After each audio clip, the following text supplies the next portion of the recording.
Ken. Huh? You need.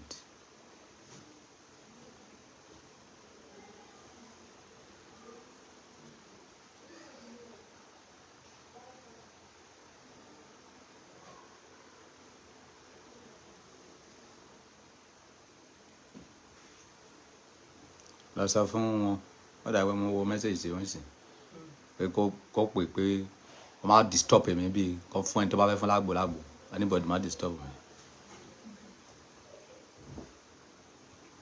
Ẹyọ kan ni àgbẹ̀yọ kan gbogbo àrùn ẹyọ kan.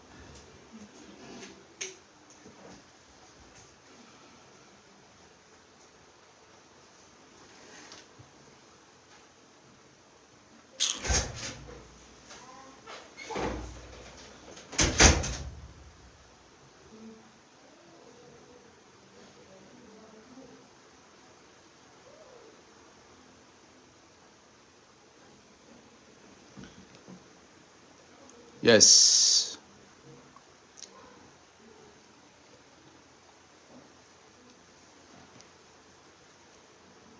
Anybody bá pè mí this time around, màá ní ká ìra padà nù. Anybody bá pè mí this time around, mo wà lójú iná lọ́wọ́ kò sáyè sẹpẹ̀tẹ́ rí, kò sáyè sẹpẹ̀tẹ́ bò.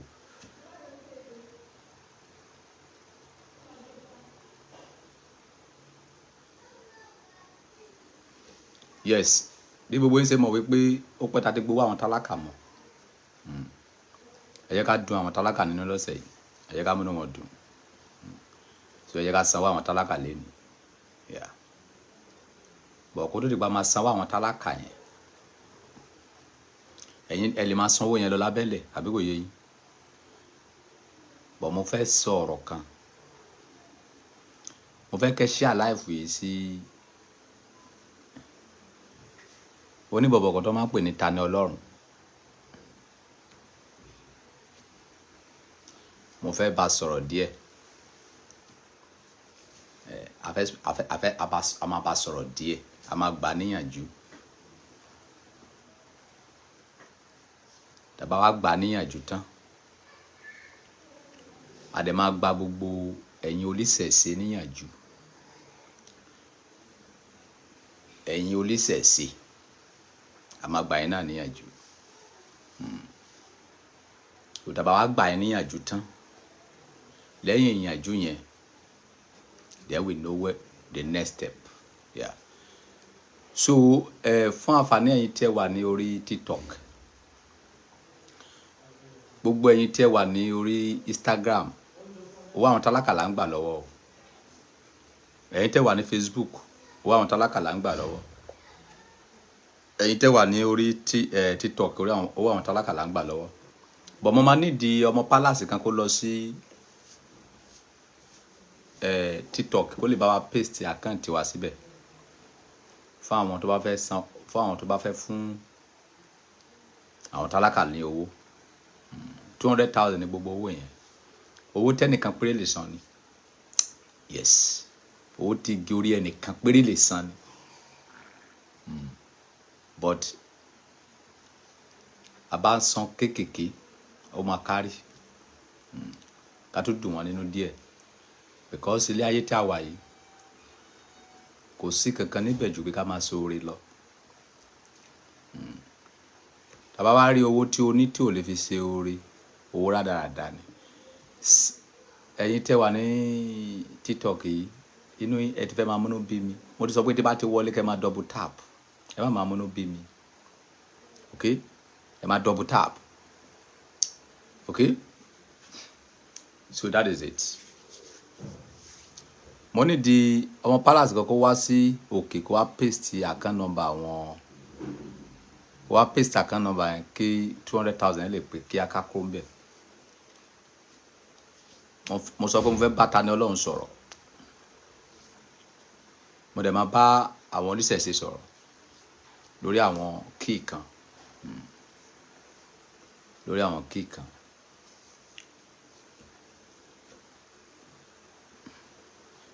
Ṣé baby God's king lè paste kí ni ìṣá?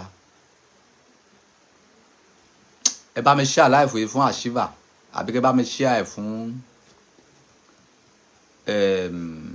ẹ share live yìí sí Ashiva àbí kẹ́ share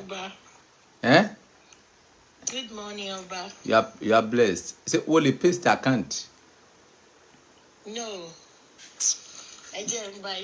Share live and say Asiva. Okay. Send the account on TikTok. Toya, wo ma wá sókè ni. Wo ma gbé picture account number and see background there. So àti bẹ́ẹ̀ náà máa ti rí kí n ṣe pé wà kàn paste o lè paste ẹ̀ sí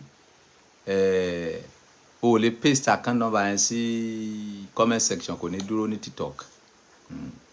I'm sure it's Joshua.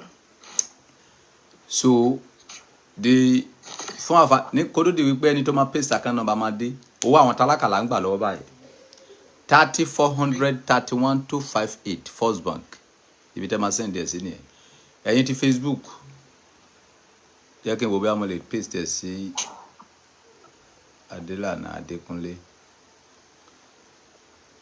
30,431,258 First Bank. Jẹ́ kí n wo bí mo lè ó dà ti Facebook ó ṣe paste. Yes. Ọ̀rọ̀ Ọlọ́run yìí. But I thought you said you don't want to do it again. Okay, ká má sọ̀rọ̀ má àbí. Ajibola. He can change his mind now. Àwọn holy center ló ń control me. About. At least tá ti gba owó àwọn tálákà mọ́ nísìn. Àti tó bí oṣù méjì. Àwọn holy center yẹn kan wà tó wálé ní pé ká dùn wọ́n nínú, ká tún dùn wọ́n nínú. So I control with holy center. Only so bó bá ṣe control wa la wá ṣe máa ń ṣe. Ó yẹ kí báyàn kan jalè ní báyìí. But àwọn holy center ní kí má bàa jà kí kọ́kọ́ gbà níyànjú. Ẹ má jà Ọba. Ó yẹ kí báyàn kan jà. Ọba mi ẹ má bàyàn jà. Ẹnìkan tó sẹ̀ mí. Ẹni tó máa kọ́kọ́ send owó sí mi láàárọ̀ yìí. Ó send 100 naira. Bó ṣe send 100 naira yóò ní rí bá ti ṣe o. O ní rọ́nà gbígbà. Wọ́n máa lù gbàdí ayé ni. Bó ṣe fi àwọn tálákà sí yẹ̀yẹ́ yìí, Ọlọ́run á fi ẹ́ sí yẹ̀yẹ́. Mo ti sọ fún yín wípé gbogbo nǹkan ni mo máa ń gbà kéèyàn fi ṣe ẹlẹ́yà. Sẹ́rí tó bá ti dé ìkórìtà wípé a fẹ́ ran èèyàn lọ́wọ́, a fẹ́ so oore fún àwọn tálákà. Don't joke with me. Because tó bá mọ èmi tẹ́ wò yìí, èmi gangan náà ń pè ní ọba tálákà. Mo ní experience kan tó ń pè ní ìyà nínú ayé. Mo sùn sílé pákó more than 2 years. Tí òjò bá ti ń rọ̀, omi máa gba abẹ́ pákó wọlé, àwọn alákan máa ràn mọ́ mi lórí bẹ́ẹ̀dì lóru. Ní òkè ẹ̀rí, ní òwòrò sókè. Mo gbé bẹ̀ more than 2 years. So bí ẹnìkan tó bá wà ní ipò tálákà, ipò poor, nǹkan burúkú ni, kì í ṣe nǹkan tó dáa. Don't ever use abati fẹ́ ṣe nǹkan, a lè fi gbogbo nǹkan sí yẹ̀yẹ́. A fẹ́ ran aláìní lọ́wọ́. That premises, don't joke with me. Don't joke with me. Because mo mọ nǹkan tí ìyà jẹ́, mo mọ orúkọ tí ìyà ń jẹ́. Tá bá sọ pé àwọn tó jìyà nínú ayé, àwọn tó ní experience ìyà, mo jẹ́ ọ̀kan nínú wọn. Òkèèrè tí mo ń sọ fún ẹ pé mo ń gbé yìí, orí àkìtàn náà máa ń kọ́ ilé pákó yẹn sí o. Orí àkìtàn yẹn, gbogbo oúnjẹ tí àwọn olówó bá jẹ, ìgbẹ́ tí àwọn olówó bá yà, gbogbo rubbish kó tó bá kó, ẹ̀gbẹ́ ilé yẹn náà máa kó sí o. Tí òjò bá ti ń rọ̀, gbogbo àwọn ìgbẹ́ tí wọ́n yà ládùúgbò, a máa gba abápákó wọlé sínú yàrá mi. Ní òkè ẹ̀rí wọ́n ń pe bàbá yẹn ní bàbá lágbó. Ẹ̀yin tẹ́ bá ń gbé lókè ẹ̀rí lówòrò sókè. Mi mọ̀ bóyá bàbá yẹn sì wà níbẹ̀ báyìí, bàbá yẹn bóyá ó ti kú báyìí, bóyá ó sì wà láyé, I don't know. Àgbàlagbà ni nígbà yẹn. Bàbá yẹn kúkúrú báyìí. Ilé bàbá yẹn ni mo gbé. Ní ayé ìgbà yẹn, ilé pákó is 5,000 naira per month. so I have more experience ìyà mo ṣe súnmẹ́ka mo ṣe day job mo sùn sílé ìgbà tí mo kọ́kọ́ dé Èkó orí símẹ́ǹtì ibi tí wọ́n bá ń páàkì símẹ́ǹtì sí yẹn orí símẹ́ǹtì ni mo máa ń sùn sí ṣé mọ̀ pé àwọn tó máa ń ta símẹ́ǹtì yẹn ṣé mọ̀ pé orí ẹ̀ làwa máa ń sùn sí tí bá máa jí láàárọ̀ gbogbo orí mi yìí láti orí mi dé sàlẹ̀ ẹ̀fọn máa payé mi jẹ ni. That is the reason why àwọn àti jẹ ìyà sẹ́yìn tó yẹ ká fi kú torí ayé ìgbà yẹn gbogbo ìgbà tí àwọn ẹ̀fọn yẹn ń jẹ wá nígbà yẹn àrò treatment o a ò dẹ̀ kí n sick. So please tí bá ti sọ̀rọ̀ nípa tálákà wọ́n bá mi máa joke pẹ̀lú wọn ìwọ tó bá wọn kó fẹ́ ṣeré nígbà míì tí bá sọ pé mo fẹ́ gba owó tálákà tí ẹ ò bá sanwó yẹn mo lè san lápára mi 200,000 ò tí ì pọ̀jù fún mi láti san but ìdí tí mo fi gbé kíní yẹn wá mo fẹ́ erase kíní yẹn sí mentality àwọn ọmọ tó ń bọ̀ lẹ́yìn wa wípé kó máa ń fi tálákà ṣeré ìwọ tí Ọlọ́run bá kẹ́ títí tó bá dé ipò president tó bá dé ipò governor tó ti jẹ́ ìjọba olówó ló ń ṣe tí ò ṣe ìjọba tálákà o ti mọ̀ wípé àìsàn ló máa fi lò gbà because Ọlọ́run ò fọ̀rọ̀ tálákà ṣeré nǹkan tó fẹ́ gbèsè yín nínú nìyẹn how much is 200,000 but kó wá sọ pé ó fẹ́ wá àríbi ti ṣeré ó wá di premises tí mo gba àwọn tálákà yẹn ó fẹ́ máa send 100 naira sí mi ó fẹ́ máa send 50 naira ó ní ó fẹ́ máa gbọ́ tẹnu mi màá yọ olúgbòhùn jáde máa fi bá ayé ẹ jẹ́ everybody take time.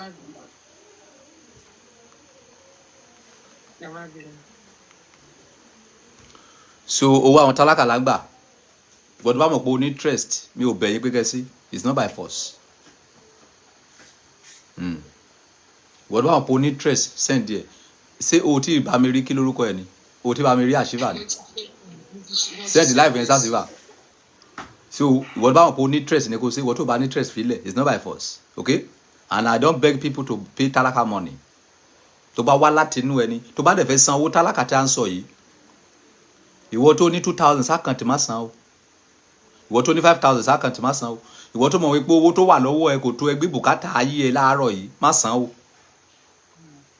torí tó bá san oore tó ṣe yẹn ó máa tún dibi sí ẹ lórí torí pé kí ni ó dá mi lójú pé lẹ́yìn tó bá san owó yẹn tó bá di ọ̀sán tó bá fẹ́ ra nǹkan tí kò bá sówó lọ́wọ́ ẹ kánú pé mo dẹ̀ ti mọ̀ lẹ́ẹ̀kan mi ìbádẹ́ mọ́wọ́ yẹn sílẹ̀ o oore yẹn kánṣu oore yẹn ti dibi báyìí nìyẹn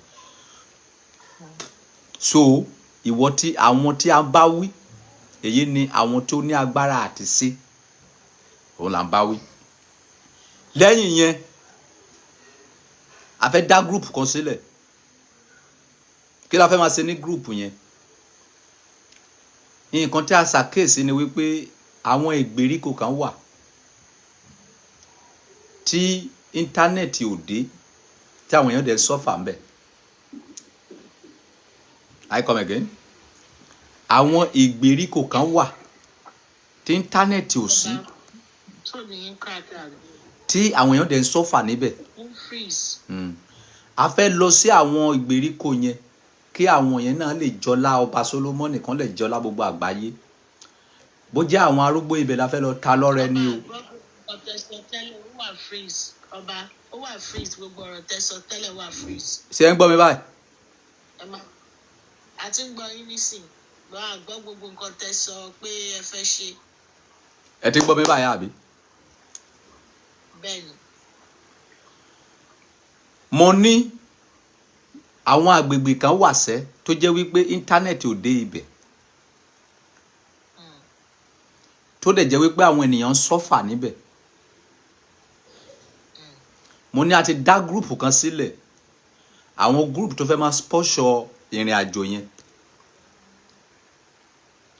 ó lè jẹ́ wípé ìlú yẹn ó lè jẹ́ pé a máa lọ síbẹ̀ láti lọ dá àwọn arúgbó ìlú yẹn lọ́lá ó lè jẹ́ pé omi ni wọ́n nídìí ní àwọn ìlú yẹn ó lè jẹ́ wípé any helps tá bá lè ṣe fún àwọn ìlú yẹn àwọn ìlú tí mo ń sọ yẹn àwọn ìlú kéréje ni o tó jẹ́ wípé kò sí íńtánẹ́ẹ̀tì ńbẹ̀ tó jẹ́ wípé ẹ ò lè rí kò sí náà ńbẹ̀ kò sí íńtánẹ́ẹ̀tì níbẹ̀ tí wọ́n dẹ̀ ń la kọ̀kọ̀kọ̀kọ̀já dán dẹ̀ ń sọ́fà tí wọ́n ò tí ì jọlá íńtánẹ́ẹ̀tì because we have thousands of people tí àwọn èèyàn ti ràn lọ́wọ́ lórí internet but àwọn tí a ń sọ yìí wọn ò tí ì ráyè jẹ ọlá internet a fẹ́ lọ síbẹ̀ láti lọ dá àwọn èèyàn lọ́lá wípé a dá group sílẹ̀ fún so ìwọ tó bá mọ̀ pé o máa like àti join the group yẹn tó bá mọ̀ pé o ní nǹkan tó lè fi ran group yẹn lọ́wọ́ pé o fẹ́ join the group yẹn àwọn group àwọn tó máa ń ṣoore fún àwọn tálákà ní ìwọ̀nba nǹkan tó bá ní yes irúfẹ́ bó jẹ́ sólà la lè ṣe fún wọn nílùú yẹn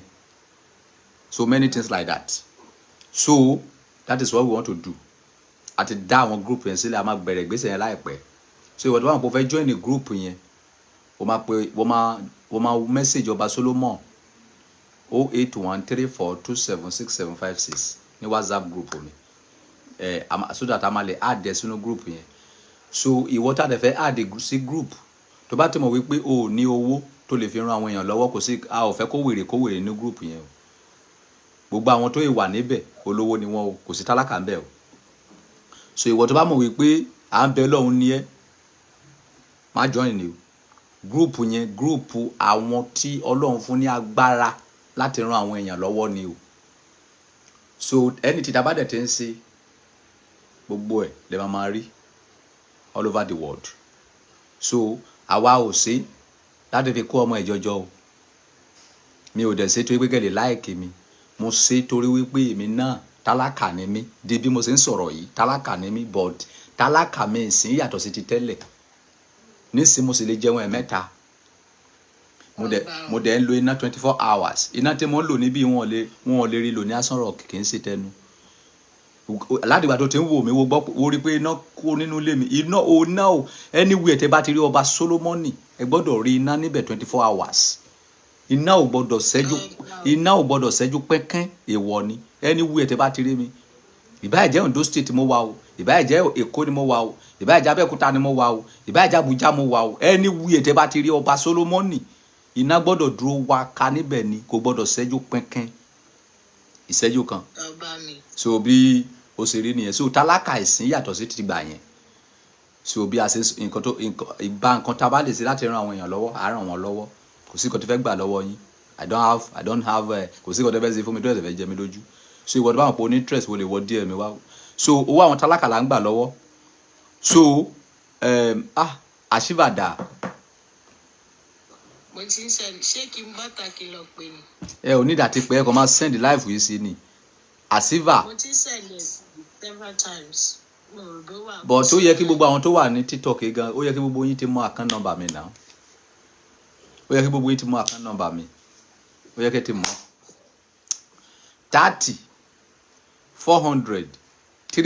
30-400-31258 First Bank. Ta ló sọ pé carry me enter yìí ok kapara ti gereseke kapara ti grant lokorososo olukoso ayara iná akata yari kampran tegret nukoso tampran tegret lukoso orúkọ ilé ní agbára àwọn abàmì orúkọ lélẹ́yìí so account number yẹn náà ti kọ sí comment section yẹn 30-400-31258 First Bank so ẹ jẹ́ ká tó mú inú àwọn tálákà dùn díẹ̀ ẹ jẹ́ ká tó dùn àwọn tálákà nínú so ọ̀la la máa pín owó yẹn fún àwọn tí ò ní tàbá dẹ̀ fẹ́ pín a máa tó wá sórí live náà gbogbo ẹ̀ lẹ́ máa rí so kì í ṣe ẹ̀yìn la ti ń pín so bá ṣe rí nìyẹn 200k péré òun la máa pín ní every week tẹ́lẹ̀ but a dá dúró fún àwọn ìgbà díẹ̀ tó yí táwọn ìdí kan àti àmì kan kí àwọn tálákà yẹn kọ́ má bàa lọ máa gbára lé ènìyàn wípé ká gba mentality yẹn kó lórí wọn wípé ìgbẹ́kẹ̀lé ènìyàn asán wípé kí àwọn náà kàn ṣe kíni kọ́ má gbé ara lé wípé they have Ọba Solomon 24 hours kàn mọ̀ wípé àwọn náà gbọ́dọ̀ wá nǹkan kan ṣe fún ara wọn so that is it so ìkọ́ tó wà fún nìyẹn ta ló lọ pin account number yìí ó máa lùgbàdì ayé ni bó ṣe pin account number yẹn so that is it.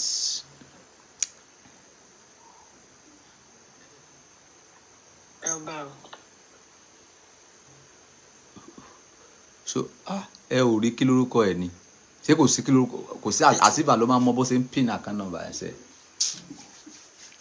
yes kó tó di pé àṣìfà máa dé tí kó tó di pé àṣìfà máa dé jẹ́ kí sáré fi yẹn gba àwọn jẹ́ kí sáré fi yẹn bá Talọ́lọ́run àti àwọn aláwo àti àwọn oníṣẹ̀ṣe sọ̀rọ̀. So ẹjọ ẹ máa send owó yẹn lọ ní coded. Ẹ má yẹ ká dá wa ara wa dúró síbí torí mo rí pé tó bá ká ṣe kí n padà wá ẹ fẹ́ jáde ṣe lọ kí n padà wá ni ẹ fẹ́ jáde bẹ́ẹ̀ ni ọba ẹ sáré lọ bẹ́ẹ̀ ni ọba mi o ó ṣùọ ẹ̀rí love you. obìnrin tó níwà obìnrin níwà olówó ní gbogbo nǹkan. God bless you. Àwọn obìnrin tó Love you, níwà ọba. Bye. àwọn obìnrin tó níwà tó ní ẹwà tó tún lówó lọ́wọ́ àwọn nìyẹn. Mi ò bá olóṣì Ọba ni mo ń dá o. mi ò bá olóṣì Ẹ bá mi dúpẹ́ lọ́wọ́ ọba mi ò o. bá olóṣì Ọba ni rìn. mo ń dá o. So now fún àǹfààní ẹ̀yin tẹ́ bá mọ̀ máàní tó máa ń pè ní Talọ́lọ́run yẹn.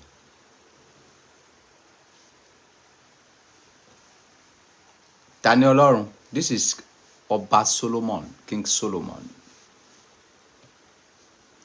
Mo rí fídíò tí ẹ ṣe tí ẹ fi fún mi lésì. Mo kàn fẹ́ fún yín ní àwọn corrections kan. Correction yẹn ni wípé ṣe rí àpọ́nlé òun lára fẹ́. Ara ò fẹ́ àbùkù.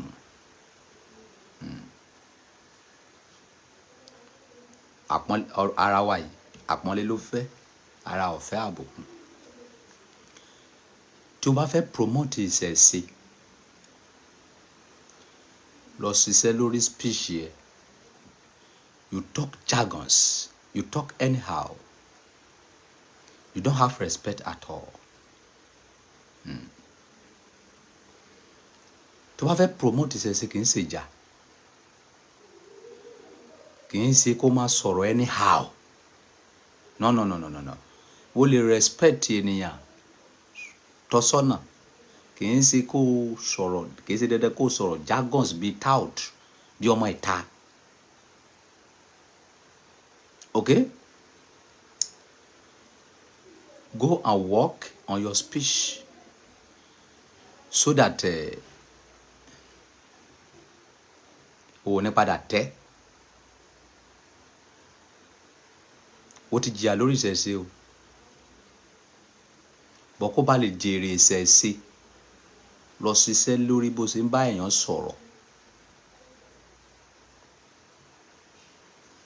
Ìgbà tó fẹ́ bá ẹ̀mí sọ̀rọ̀ òun sọ fún èmi wípé bọ̀bọ̀ Solomoni yẹn ó bàjẹ́ gan o.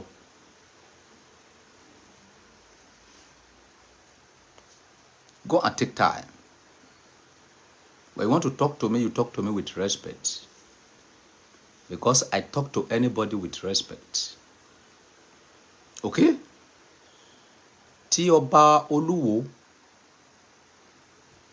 tó bá ṣe nǹkan tó kún díẹ̀ káàtó, ẹ correct ẹ with respect. Kì í ṣe dandan kẹ́ bú wọn. And then nǹkan tó dẹ̀ ṣe, I repeat it. Ó ṣe fọ́lọ́run ẹ̀ ni. Ẹ̀yin lè wá sọ wípé nǹkan tó ṣe kì í ṣe fọ́lọ́run ló ṣe fún bọ̀ lọ́dọ̀ títí ẹ̀ Ọlọ́run ẹ̀ ló ṣe fún. You don't have right. Ó lóun ṣe nǹkan fọ́lọ́run. Ẹ fi òun àtọ́lọ́run sílẹ̀ náà. Ẹ fi òun àti alálẹ̀ ìlú yín sílẹ̀. Àwọn àwòrán sàṣà ti jáde wọ́n ti sọ fún mi wípé kì í sí kankan tó máa ṣe but ó jẹ́ ọ̀nà àpọ́nlé fún ọba ilẹ̀ Yorùbá. Kì í ṣe kan àpọ́nlé fún ọba ilẹ̀ Yorùbá pé kó máa sí orí sílẹ̀. Kì í ṣe dandan kẹ́ ẹ pé lọ́ máa lè kẹ́ ẹ bú kó tó di pé máa lè correct tàbí kó tó di pé máa lè tọ́ ènìyàn sọ́nà. So point mi tí mo ń ring jáde Talọ́lọ́run point tí mo kọ jáde láàrin yẹn ni wípé lọ ṣiṣẹ́ lórí bó ṣe máa bá àwọn èèyàn sọ̀rọ̀.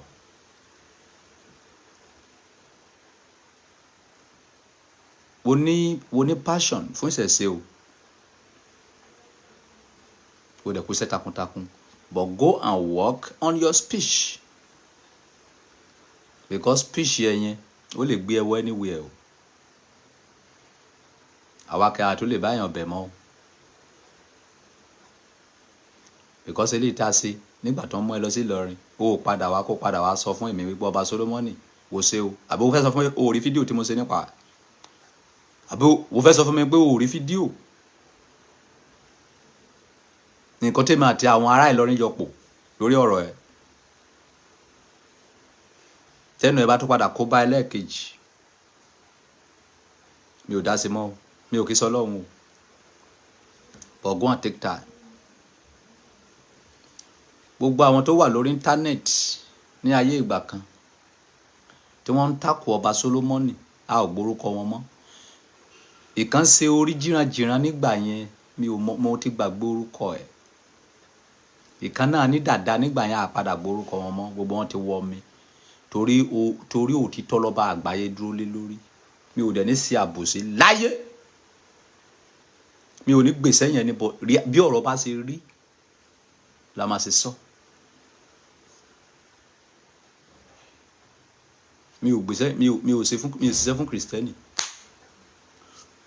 Mi ò ṣiṣẹ́ fún Mùsùlùmí. Mi ò ṣiṣẹ́ fún oníṣẹ̀ṣe. Mo ń ṣiṣẹ́ fún òtítọ́ àti reality. Nǹkan tó pè mí fún nìyẹn. Ìyẹn ti wọ́ta lọ́lọ́run o. Go and work on how you talk. Very compulsory. Ẹ̀yin tẹ́ bá dẹ̀ súnmọ́ send your answer. Ẹni tó yẹ máa paste answer kò tí ì sí bí à ń bọ̀ a máa paste answer àwọn tálákà yẹn à ń bọ̀. So go and work. Ó ní ìdíwé téèyàn fi ń gbé ọ̀rọ̀ kalẹ̀. O lè má mọ̀ bọ̀ lọ́kọ́ ó wà compulsory. Àgbékalẹ̀ ṣe kókó nínú nǹkan téèyàn bá ń sọ. Tí èèyàn bá lé àgbékalẹ̀ gidi tó bá ń sọ nǹkan tí ó fẹ́ le díẹ̀ àwọn èèyàn fẹ́ gbọ́ ṣùgbọ́n tó bá ní àgbékalẹ̀ tí ò dáa so ìṣẹ̀ṣe ló kọ́ ẹ wípé kó máa rúdù fáwọn ènìyàn kó máa bá èèyàn sọ̀rọ̀ anyhow ó wà nínú odù Ifá wípé ọba ìlú ẹ tó bá ṣe nǹkan tí ò tọ́ kó máa bú so wà nínú odù Ifá bẹ́ẹ̀. Nǹkan tí Ọ̀rúnmìlà wá kọ́ wa nínú ayé ìwà ni o. Ìwà olórúkọ ìyàwó Ọ̀rúnmìlà o. Nǹkan tí Ọ̀rúnmìlà gbé wá fún àwa ọmọ Yorùbá ìwà. Ẹ wo mo fẹ́ pe àfiyèsí yín sí kankan. Nínú gbogbo ilẹ̀ tó ní problem yàtọ̀ sí ọ̀rọ̀ wípé bóyá àwọn Fúlàní ń kó ẹran wá sílẹ̀ Yorùbá wọ́n fi wá ń jẹ nǹkan wa Yorùbá ò ní problem o torí wípé arára gba nǹkan sí ìwà yẹn gbé wá púpọ̀ ìwà ìtẹríba ìwà ọmọlúwàbí òun ni wọ́n pè ní ọmọ Yorùbá o òun ni wọ́n pè ní ìṣẹ̀ṣe o kì í ṣe kẹ́ máa báyàn sọ̀rọ̀ anyhow o ìyẹn ò sí lára ìṣẹ̀ṣe o hooligans ìṣẹ̀ṣe lẹ́ ń ṣe o ẹ lọ bára yín sọ̀rọ̀ ẹ pọ̀ bẹ́ẹ̀ o ọba kan bá ṣe nǹkan tí ò dáa ó lè pọ́n lé kó bá sọ̀rọ̀ títọ̀rọ̀ kì í ṣe dandan kẹ́ bú ọba Olúwo yẹn ọmọ àlè ní kòkó bàbá ìsásùn ní ìyẹn ò kì í sọba ìyẹn ò kì í ṣàwo lọ sí ìlú Olúwo kó lọ sọ fún wọn níbẹ̀ pé kò kì í ṣe ọba ṣé ọba ìlú ẹ ni ṣé àwọn ará ìlú wo ṣé wọ́n complain fún yín ni ẹ fi sílẹ̀ kó ṣe nǹkan tó bá wù ú. Okay? That's it. Mo ti kúrò bẹ́ẹ̀. Eléyìí tí mo fẹ́ sọ yìí tí gbogbo oníṣẹ̀ṣe pátá ni. Mo rí àwọn kan tó ń bọ́ síta. Nígbà tí mo sọ ọ̀rọ̀ kan, wọ́n sọ wípé kò sẹ́lẹ̀ tó kàn wọ́n kan bí ọba Olúwo ṣe dé adé bó ṣe sí orí ẹ̀ sílẹ̀ bọ̀ kó má lọ máa sọ̀rọ̀ ìṣẹ̀ṣe wa ní Mẹ́kà. Alauda I come again mo rí speech yẹn mo rí ní sí comment section lẹ́nu yẹn ti kọ́ ni ó dà pé lady yẹn náà pè ní bóyá ajíhìn rere Ifá ló kọ comment yẹn wọ́n ní kò sílẹ̀ tó kàn wá kan pẹ̀lú orí tó sílẹ̀ bọ̀ kó má lọ máa sọ̀rọ̀ ìṣẹ̀ṣe wa ní Mẹ́kà ìṣẹ̀ṣe ẹ̀yin mélòó bàbá alákú bàbá ẹ ló ní ìṣẹ̀ṣe gbogbo ọmọ Yorùbá pátá ló ní ìṣẹ̀ṣe whether Christian, Muslim or herbalist. Ìṣẹ̀ṣe ẹ̀yin mélòó? Ìwọ tó bá ti jẹ́ ọmọ Yorùbá, gbogbo wa ló líṣẹ̀ṣe. Gbogbo àwọn àfáà yẹn oníṣẹ̀ṣe ni wọ́n, gbogbo àwọn wòlíì yẹn oníṣẹ̀ṣe, àwọn aláwo oníṣẹ̀ṣe ni wọ́n. Everybody tó bá ti lè jẹ́ ọmọ ilẹ̀ Yorùbá oníṣẹ̀ṣe ni àwa gbogbo ara ní. A dẹ̀ ní right láti mú ìṣẹ̀ṣe wa lọ sí gbogbo àgbáyé. A gbọ́dọ̀ sọ̀rọ̀ nípa ìṣẹ̀ṣe fún gbogbo àgbáyé. A gbọ́dọ̀ sọ̀rọ̀ nípa nǹkan tí àwa náà gbàgbọ́ fún gbogbo àgbáyé. Olúwo ti lọ sí Mẹ́kà, ó ti lọ sọ fún àwọn ará Mẹ́kà wípé ìṣẹ̀ṣe kò sí kankan ńbẹ̀. Ìwọ náà ní right láti lọ sí Mẹ́kà kó lọ sọ fún wọn níbẹ̀ wípé ìṣẹ̀ṣe o nǹkan kan bẹ níbẹ̀. Àwọn important kan tó wà níbẹ̀ rí, àwọn ìwúlò ìṣẹ̀ṣe rí, àwọn ibi tí ìṣẹ̀ṣe ti wúlò rí, àwọn ibi tí ìṣẹ̀ṣe ti wúlò rí. Àwọn tó fẹ́ gbọ́ tiẹ̀ á gbọ́ tiẹ̀, àwọn tó fẹ́ gbọ́ tọba Olúwo wọ́n gbọ́ tọba Olúwo. Ẹnìkan ò kì í pò máa ogo lẹ́nu o. So tó bá ti jẹ́ Yorùbá, o ní right láti lọ sọ nǹkan tí o gbàgbọ́ fún àwọn ènìyàn. Àwọn tó bá wá gba tiẹ̀ wọ́n tẹ̀lé ẹ. Àwọn tó bá gba tọba Olúwo wọ́n tẹ̀lé. Ibi tí mo wá lọ gangan rèé.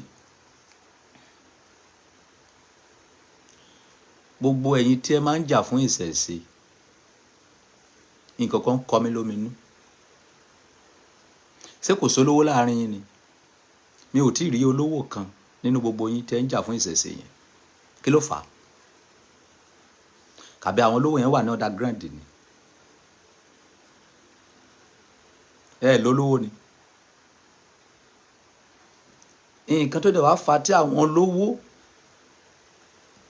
tí ò fi dáhùn sí yẹn, definitely bóyá nǹkan tí ẹ ń jà lé yẹn bóyá kò wà important sí wọn. Because ó yẹ ká sì lè máa rí àwọn olówó kan tó tẹ̀ máa bọ́ ìta lẹ́ẹ̀kọ̀ọ̀kan, kàbí wọ́n korí mù ní, kàbí ojú ń tì wọ́n ni láti proud pẹ̀lú ìṣẹ̀ṣe wọn. Benny Lee tó pera ẹ̀ lólówó, ó promise mi ní 200,000 láti jọ́ ẹ kò rí fún mi. Ó bá ń fọ́nbò níbi ìníṣepò olówó lòun. Ládìgbà tó ti wà ní London ẹ̀ tó ti kọ́lé sí, tó ti kọ́ hòtẹ́ẹ̀lì sí Àkúrẹ́, tó kọ́ hòtẹ́ẹ̀lì sí Àbújá. Lọ́jọ́ mẹ́ta yìí ó tún gba ìwé ìgbélú tó máa fi rìn káàkiri gbogbo àgbáyé. 5 naira ẹ̀ kò wọ̀ mí lọ́wọ́ rí. Mi ò rápẹ̀rẹ̀ olówó lára ẹ̀.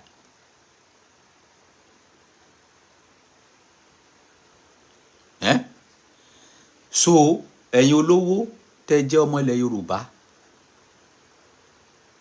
ẹ jẹ́ kí n sọ kíní kan fún yín kó lè yé yín dáadáa.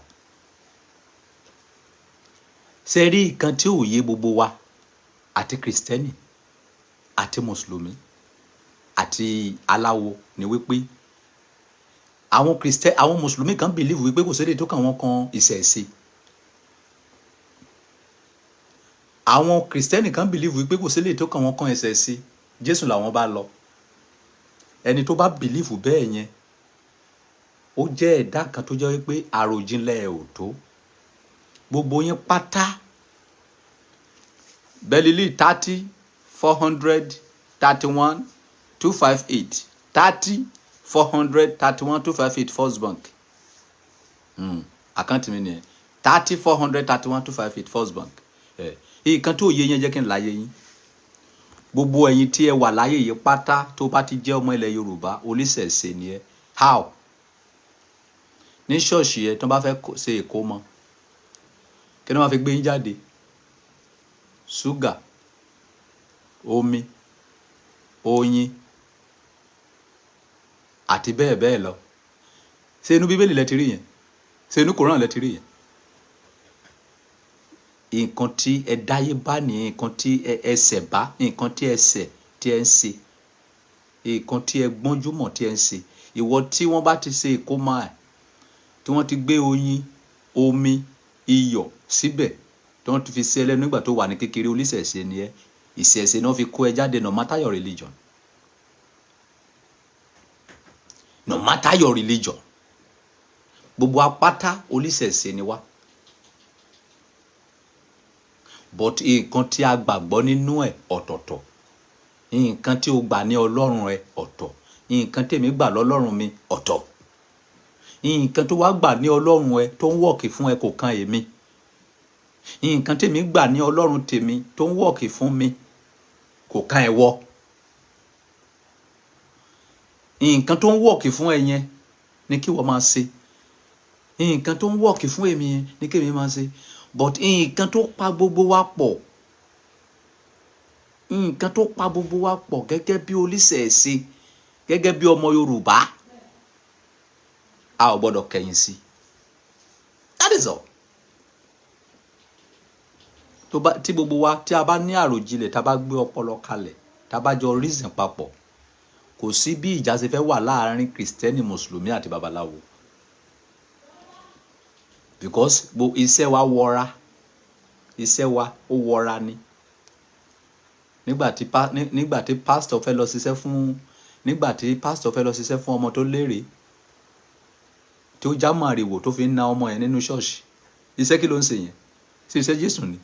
Ẹ̀yin kérúbù àti séráfù tẹ́ máa já màrìwò, tẹ́ máa fi máa na ọmọ tẹ́ ń pè ní idà, iṣẹ́ ta ni? Ta ló ṣerú ẹ̀ nínú Bíbélì?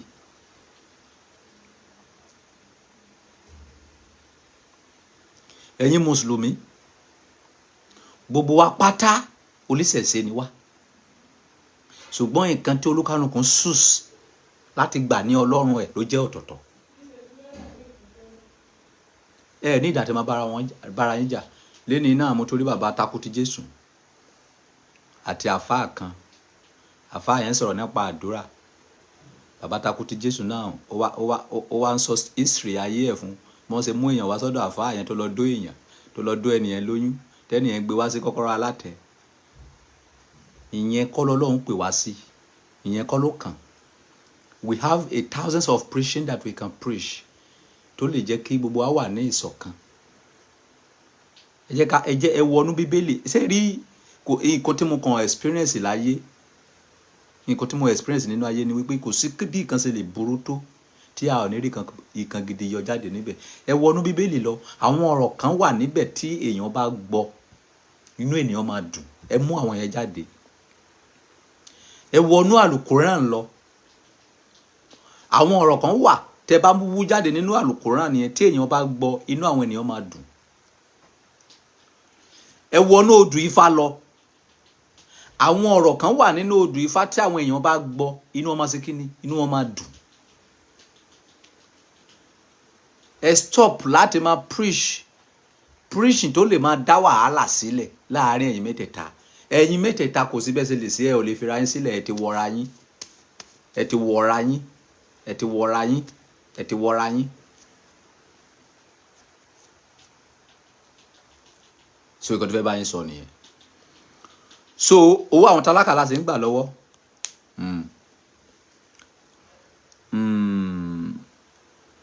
A máa jẹ́ kí fẹnu bà ilé náà díẹ̀ kí tó máa lọ. Lórí ọ̀rọ̀ Muyideen àti Àgbàlá Gabriel,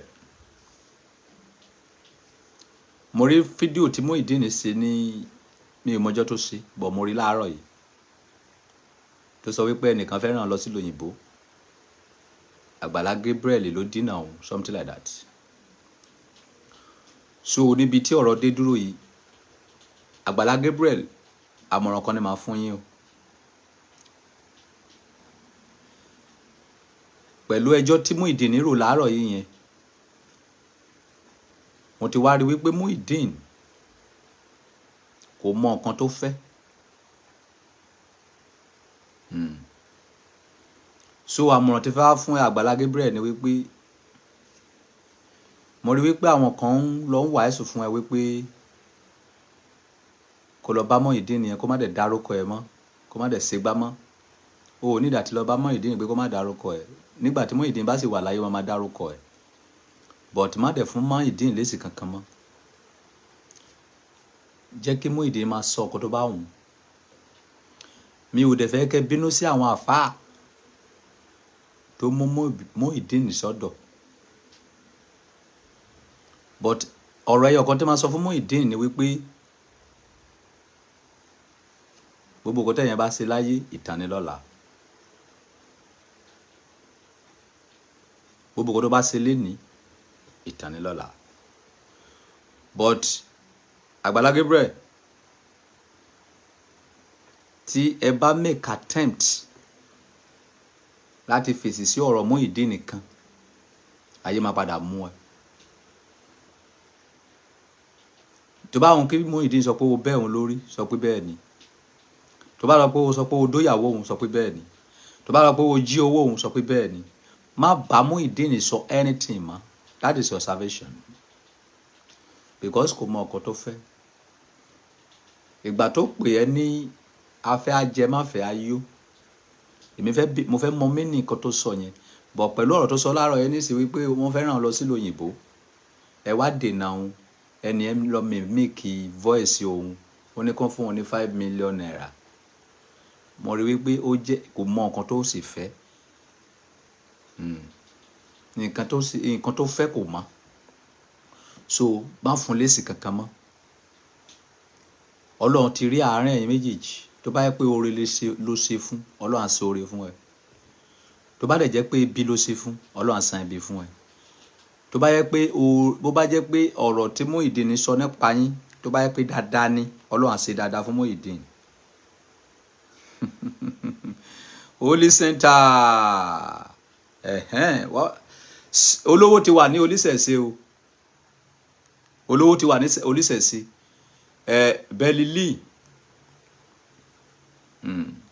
no Bẹ́lílì ni ó di 200,000 tó promise mi ó ti san. olówó ti wà lóníṣẹ̀ṣe. tẹ́ bá ń wá àwọn olówó tó wà níṣẹ̀ṣe, Bẹ́lílì ni o. aláùdà kàbí kì í ṣe owó Bẹ́lílì, kàbí owó àwọn tálákà lélẹ̀ ni. mo sáré rí pé ẹnìkan send 200,000 sí mi. ẹnìkan send 200,000 sí mi. Bẹ́lílì ìjọ tó bá yẹ pé okay, Bẹ́lílì, are you the one that send the money? tó bá di jẹ́ pé Bẹ́lílì confirm Bẹ́lílì ló send owó, kì í ṣe owó àwọn tálákà kélé yìí o, owó mi ni o. So Bẹ́lílì, tẹ́ bá ń sọ̀rọ̀ nípa God bless you, tẹ́ bá ń sọ̀rọ̀ nípa àwọn olówó tó wà ní Oníṣẹ̀ṣe, àwọn olówó wà ń bẹ̀, Bẹ́lílì wà ń bẹ̀, tó ṣe ká máa mọ̀ tẹ́lẹ̀. So but ẹ jọ̀ọ́ Bẹ́lílì, mo dẹ̀ máa gba ẹ níyànjú kan, jọ̀ọ́ tó Ọlọ́run. ṣé ẹ rí ilé ayé yìí, a ò ní ìdá tí máa bára wa jà mọ́. kí ni àwọn mùsùlùmí fi ń oppress yín? àwọn mùsùlùmí wọ́n máa kó àwọn ọmọ lé kéwú, wọ́n á kọ́ wọn ní kéwú. tó bá kọ́ wọn ní kéwú, wọ́n máa sọ pé kí wọ́n máa ka Quran. tó bá ti ń ka Quran, tó bá ti ń kéwú ká àwọn ọmọ kékeré yẹn, orí àwọn èèyàn wọn máa wú. Allahu Akbar, Allahu Akbar, Allahu Akbar. kí làwọn kìrìsìtẹ́nì fi ń mú yín? àwọn kìrìsìtẹ́nì máa lọ kọ́ àwọn ọmọ wọn ní Bible school. wọ́n wá sọ fún àwọn ọmọ pé kí wọ́n máa ka àkà sórí. kí ni òwe orí kìíní sọ? kí ni Genesis chapter 1 sọ? wọ́n bẹ̀rẹ̀ sí ń kà á, orí àwọn èèyàn máa wú. a nídìí àwọn ọmọ kéékèèké tó lè máa há àwọn odù Ifá yẹn sórí bí òkun tí ẹjọ́ ẹsẹ̀ méjì ẹsẹ̀ mẹ́ta. tá a máa ṣe competition fún wọn lórí live, mo lè máa gbé platform mi sílẹ̀ fún wọn. So kò sí eléyìí tí ò wúlò ní mẹ́tẹ̀ẹ̀ta. I need àti train àwọn ọmọ wa, ká kọ́ wọn ní àwọn Ifá, bó ṣe ń kí Ifá in many different way. So bóyá a máa ya ọjọ́ kan sílẹ̀ fún wọn ni o, bóyá ọjọ́ Friday la máa fún wọn ni o, tá a máa kó àwọn ọmọ yẹn wá sórí internet. kì í ṣe kọ́nà nìkan láti fẹ́ máa ṣe, a máa gbé wọn wá sórí internet. ó yá, kí lè jẹ́ ògbé sọ, kí ni ọ̀sẹ̀ sọ, kí ni ọ̀bàrà méjì wí, kí ni ọ̀ká wí, kí ni igbá wí, kí ni kòkòbá wí. So tó ń bá bẹ̀rẹ̀ sí ń ṣe, àwọn kan náà á tún láìkì àti máa ṣe. ẹ má jẹ́ ká máa ṣe gbogbo nǹkan tó túbọ̀ ń kó bá gbogbo nǹkan tí ó túbọ̀ ń kó bá ìṣẹ̀ṣe. òun ni wípé gbogbo nǹkan wa kọ́nà. nǹkan tó ń gbé sí kọ́nà, báwo làwọn ayé ṣe fẹ́ mọ̀? báwo làwọn ayé ṣe fẹ́ mọ value tó wà níbẹ̀? ṣé òkùnkùn ni? ṣé nǹkan burúkú ni lẹ́sẹ̀ ń gbé sí kọ́nà? eléyìí o wọn gbọ́dọ̀ gbé wá sórí íńtánẹ́ẹ̀tì o, eléyìí o wọn gbọ́dọ̀ gbé wá sórí íńtánẹ́ẹ̀tì o, eléyìí o. kí ló dé? nǹkan táwọn bàbá yín ṣe, tí àwọn àlejò wá tó wá gba ẹ̀tọ́ yín lọ́wọ́ yín. ẹ̀yin àwọn bàbá yín ní kìrìsìtẹ́nì dé náà. àwọn kìrìsìtẹ́nì gbé tiwọn síta náà. wọ́n ti gbá gbogbo àwọn ọmọ yín tán lọ́wọ́ yín. àwọn mùsùlùmí gbé tiwọn síta náà. kí ló dé tí gbogbo nǹkan yín fi jẹ́ kọ́nà a ò kí ń rí eléyìí o a ò gbọ́dọ̀ sọ̀rọ̀ nípa eléyìí níta o a ò gbọ́dọ̀ ṣe gbá o. Let people know the value of what you carry. Jẹ́ kí àwọn ènìyàn mọ value nǹkan tí o ní lọ́wọ́. Irúfẹ́ ọba Solomon ń sìn gbogbo ẹ̀bùn tí mo ní kí wọ́n máa lò nínú yàrá mi kí má wá sórí internet báwo ni wọ́n ṣe fẹ́ mọ̀ mí. Nǹkan tó bá ní tó bá wúlò jẹ́ kí ayé mọ̀, jẹ́ kí ayé mọ̀ value ẹ̀. So please mo bẹ̀ yín tó Ọlọ́run ni.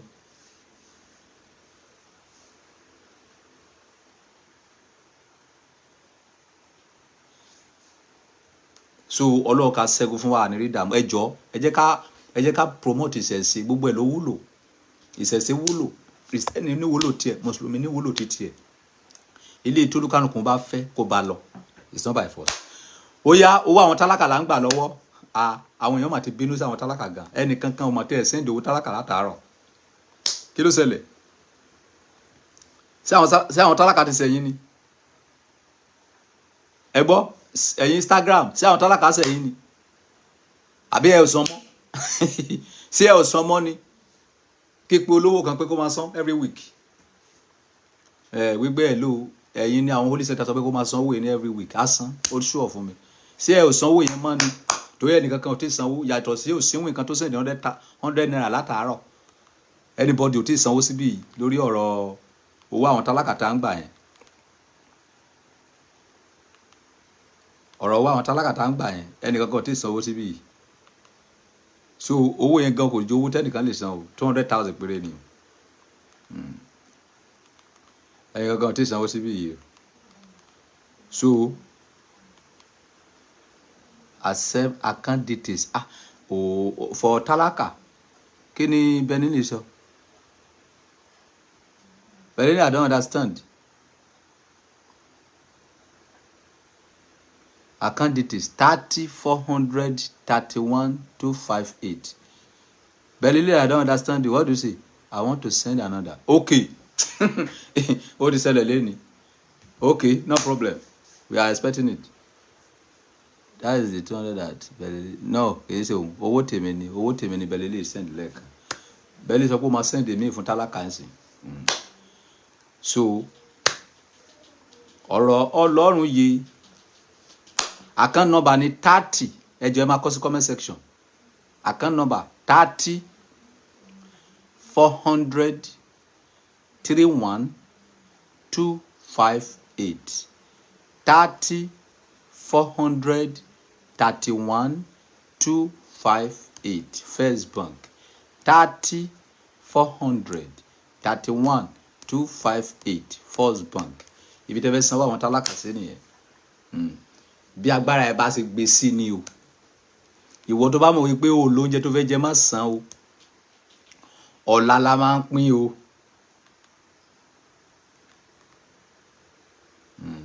Adébọ̀wálé God day ó ti fún àwọn tálákà ní 10,000 naira.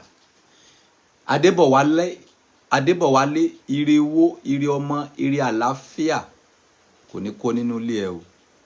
Wàá rí bá ti ṣe wàá rọ́nà gbégbà gbogbo àdáwọ́lé ayọ̀rẹ́sẹ̀ rere. Owó kún 190,000.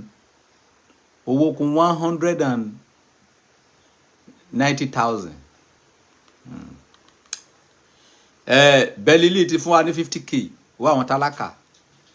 Ire owó ire ọmọ ire àlàáfíà àfilẹ̀ ẹ̀sẹ̀ gbogbo. Ẹ máa calculate oye tó bá kún àti rí 60,000 báyìí adé lọ sí 200.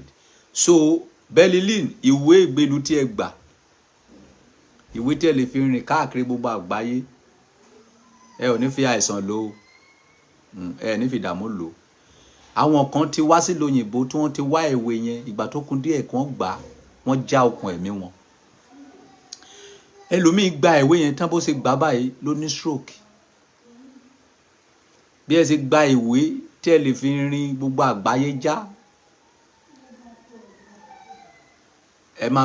ó máa bá yín lára mu pẹ̀lú owó pẹ̀lú àlàáfíà pẹ̀lú ìbùkún pẹ̀lú ìgbéga. Bẹ́ẹ̀ ṣe wá dùn mí nínú lẹ́ni tẹ́ dùn àwọn tálákà nínú Ọlọ́run á dùn yín nínú. Gbogbo bí kíbi tẹ́ bá ti yà sí nígbésí ayé yín ẹ máa bá olóore pàdé. Gbogbo ẹ̀dákẹ́dá tó bá sọ pé èsè rere yín bí òun nínú ní ìrèlè ní anywhere ní gbogbo àgbáyé yìí nígbà etí ló máa fi máa gbọ́ èsè rere yín, àwọn tọ̀run máa gba ojú ẹ̀. Ẹ máa rí náà, ẹ máa rí lò, ẹ ní rí dààmú o. Ibi tẹ́ ti ń mówó náà kò lè dí pó kóṣẹ́kóṣẹ́ ní tìlákọ̀ṣẹ́, ọ̀rọ̀ tó bá balẹ̀ sọ òní lẹ̀ ń gbọ́. So owó àwọn tálákà láti ń gbà lọ́wọ́ a ti ní 60,000 naira sílẹ̀, 60k ló sì wà nílẹ̀. So owó yẹn kún èlò. Ẹ jọ̀ọ́ ẹ mọ̀ pé ọba Solomoni ò mọye, ẹ mọ̀ pé mi ò kàwé. Okay, what is tálákà money? Okay, hey, this gbọ́ yìnbó ni. The meaning of tálákà money is less privilege. King Solomon give less privilege money every Sunday in the church. Oba Solomon, I know they collect money from my church, from the people that is coming to my church. I give them money. Yes. So what is the money that I'm giving them? The money that they can use to eat. I don't have the money that can empower them, but if they come to church on Sunday, I will give them, if they plating, because we collect 200,000 every week.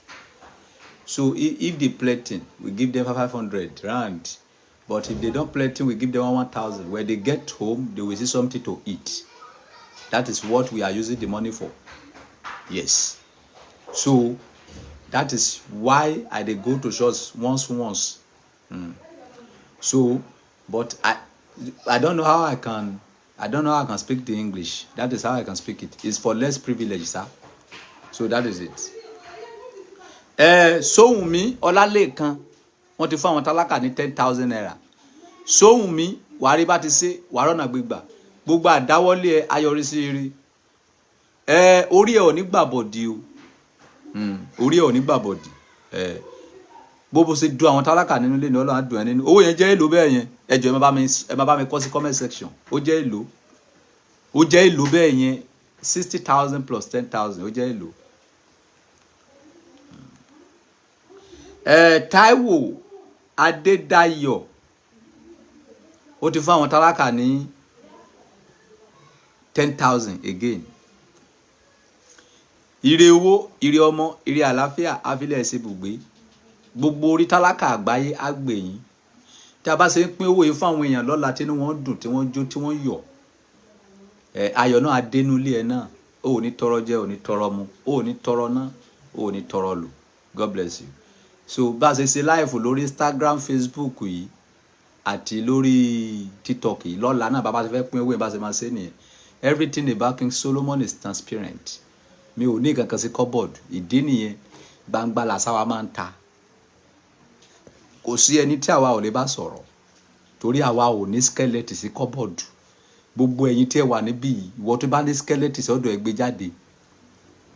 Okay, mi ò kí ń báyọ̀ ṣe nǹkan kọ́nà, mi ò kí ń ṣe nǹkan dídírì. Tí bá fẹ́ ná owó jẹ màá sọ fún yín pé mo fẹ́ ná owó ilé yìí jẹ, kò dẹ̀ sí nǹkan tẹ́ máa ṣe sí. Bí Ọba Solomon ṣe ń ṣèjọba ẹ̀ nìyẹn, àwa ò kí ń ṣe nǹkan kọ́nà. So 80,000 tí wà nílẹ̀ báyìí wọ́n ní owó yẹn kó 120,000 kó pé. So ó yá fún àǹfààní ẹ̀yin tẹ́ wà ní TikTok, account number yẹn ní 30 400 31 258. Owó àwọn tálákà là ń gbà lọ́wọ́ o. Ẹ jẹ́ ká tún dùn wọ́n nínú díẹ̀. Ẹ jẹ́ ká tún dùn wọ́n nínú. Ebony, wọ́n máa ti soríire wọ́n máa yìí. Ebony Candy. Ó ti fún wa ní 50, ó ti fún àwọn tálákà ní 50,000 naira. Lemonade Technology. Ebony Candy. Ire owó, ire ọmọ, ire àlàáfíà àfilẹ̀ ẹ̀sìn bùgbé. O ò ní tọrọ jẹ, o ò ní tọrọ mu.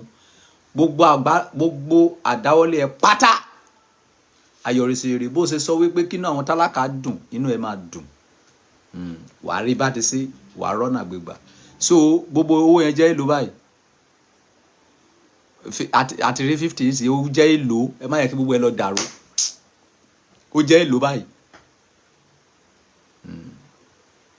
Ṣé ẹ mọ̀ pé mi ò kàwé náà. Èlò ló wà nílẹ̀ báyìí. Wọ́n ní 130 ló wà nílẹ̀. 200k là ń lọ o. àlejò Ahmed ó ti fún àwọn tálákà ní 30,000 naira. Àlejò Ahmed àlejò Ahmed mùsùlùmí tó rèé o, kò sọ nǹkan tá ń sọ gangan rèé.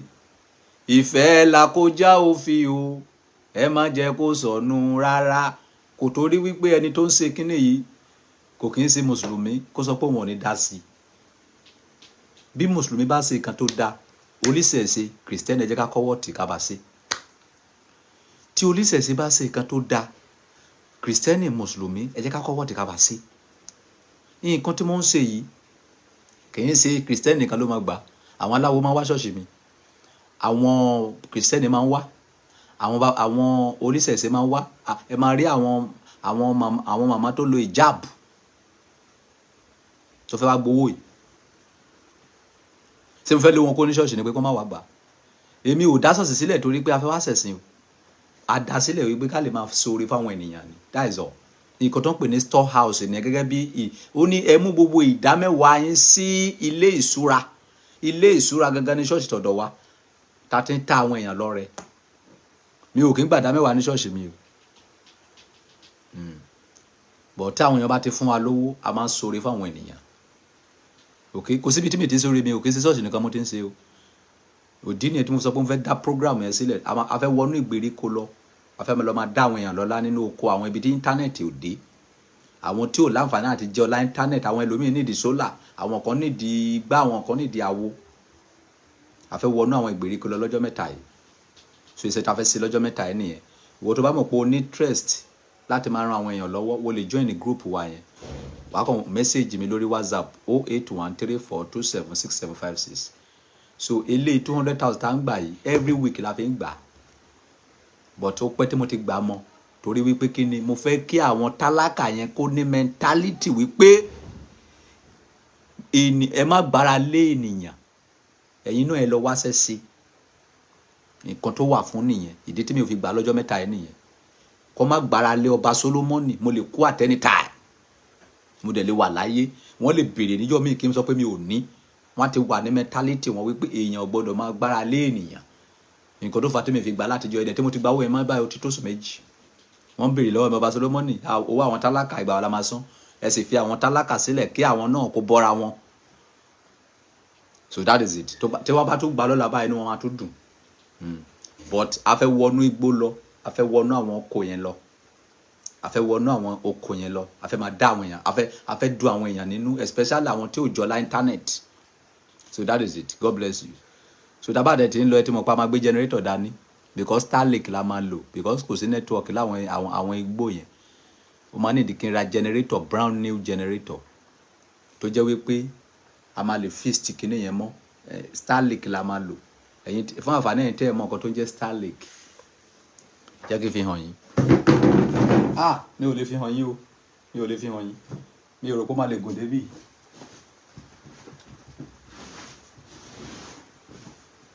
Mi ò rò pé ó máa lè gùn débẹ̀. Kò lè gùn dé. Kò lè gùn dé. Jẹ́ kí n máa fi hàn yín ní one by one. Nǹkan tó ń jẹ́ Starlink rí. Ó rí. Ẹ ti rí. Ẹ̀yin ti Instagram rí. Nǹkan tó jẹ́ Starlink lélẹ̀.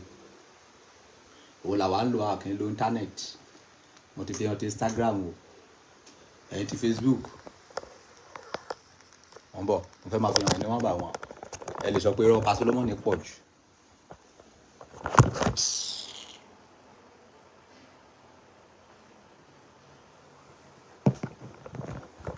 Nǹkan tó ń jẹ́ Starlink rí. Ẹ̀yin ti Facebook. Nǹkan tó ń jẹ́ bẹ́ẹ̀ rí. Àwa ò kí ń lo data níbí. Iná ló ń lò 24 hours. Ẹ̀yin ti TikTok. Nǹkan tó ń jẹ́ Starlink rí. Ẹ ti rí.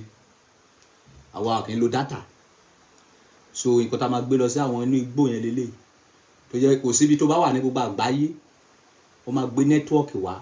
Òun rí. Nǹkan tó gbé ní Starlink lélẹ̀. Àwa ò kí ń lo data. Rékúrékú. Rébérébé. Jákujàku tó máa múná lọ. Táwa gbọ́ pé nẹ́tíwọ́ọ̀kì ò dáa.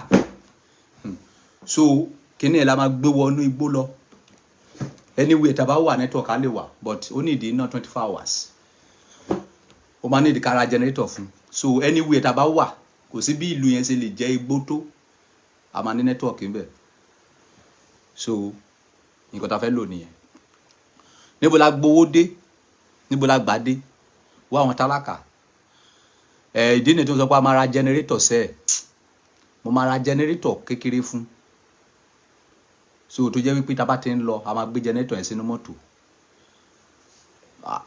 ìgbà tí mo rà nígbà tí mo kọ́kọ́ rà I bought it 500,000 yẹn Starlink yẹn nígbà tí mo máa rà lẹ́ẹ̀kejì mo rà ní 900 buy solar for my company okay ṣé ẹni solar tó lè gbé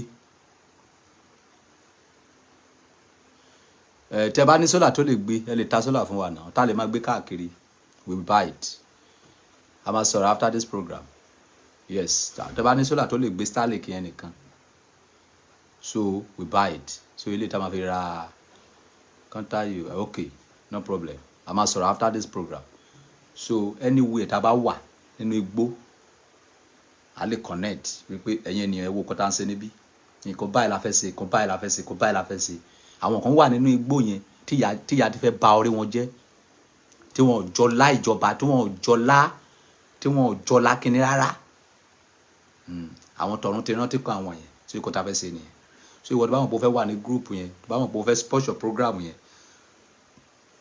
contact me on my DM so that màá lè add ẹ sínú group so that is it àwa wáyé wá sóore ni o mo dẹ̀ wáyé wá ṣèkà ìwọ tó bá nídìí orí a máa sóore fún ẹ ìwọ tó bá nídìí ìkà máa rúbọ pa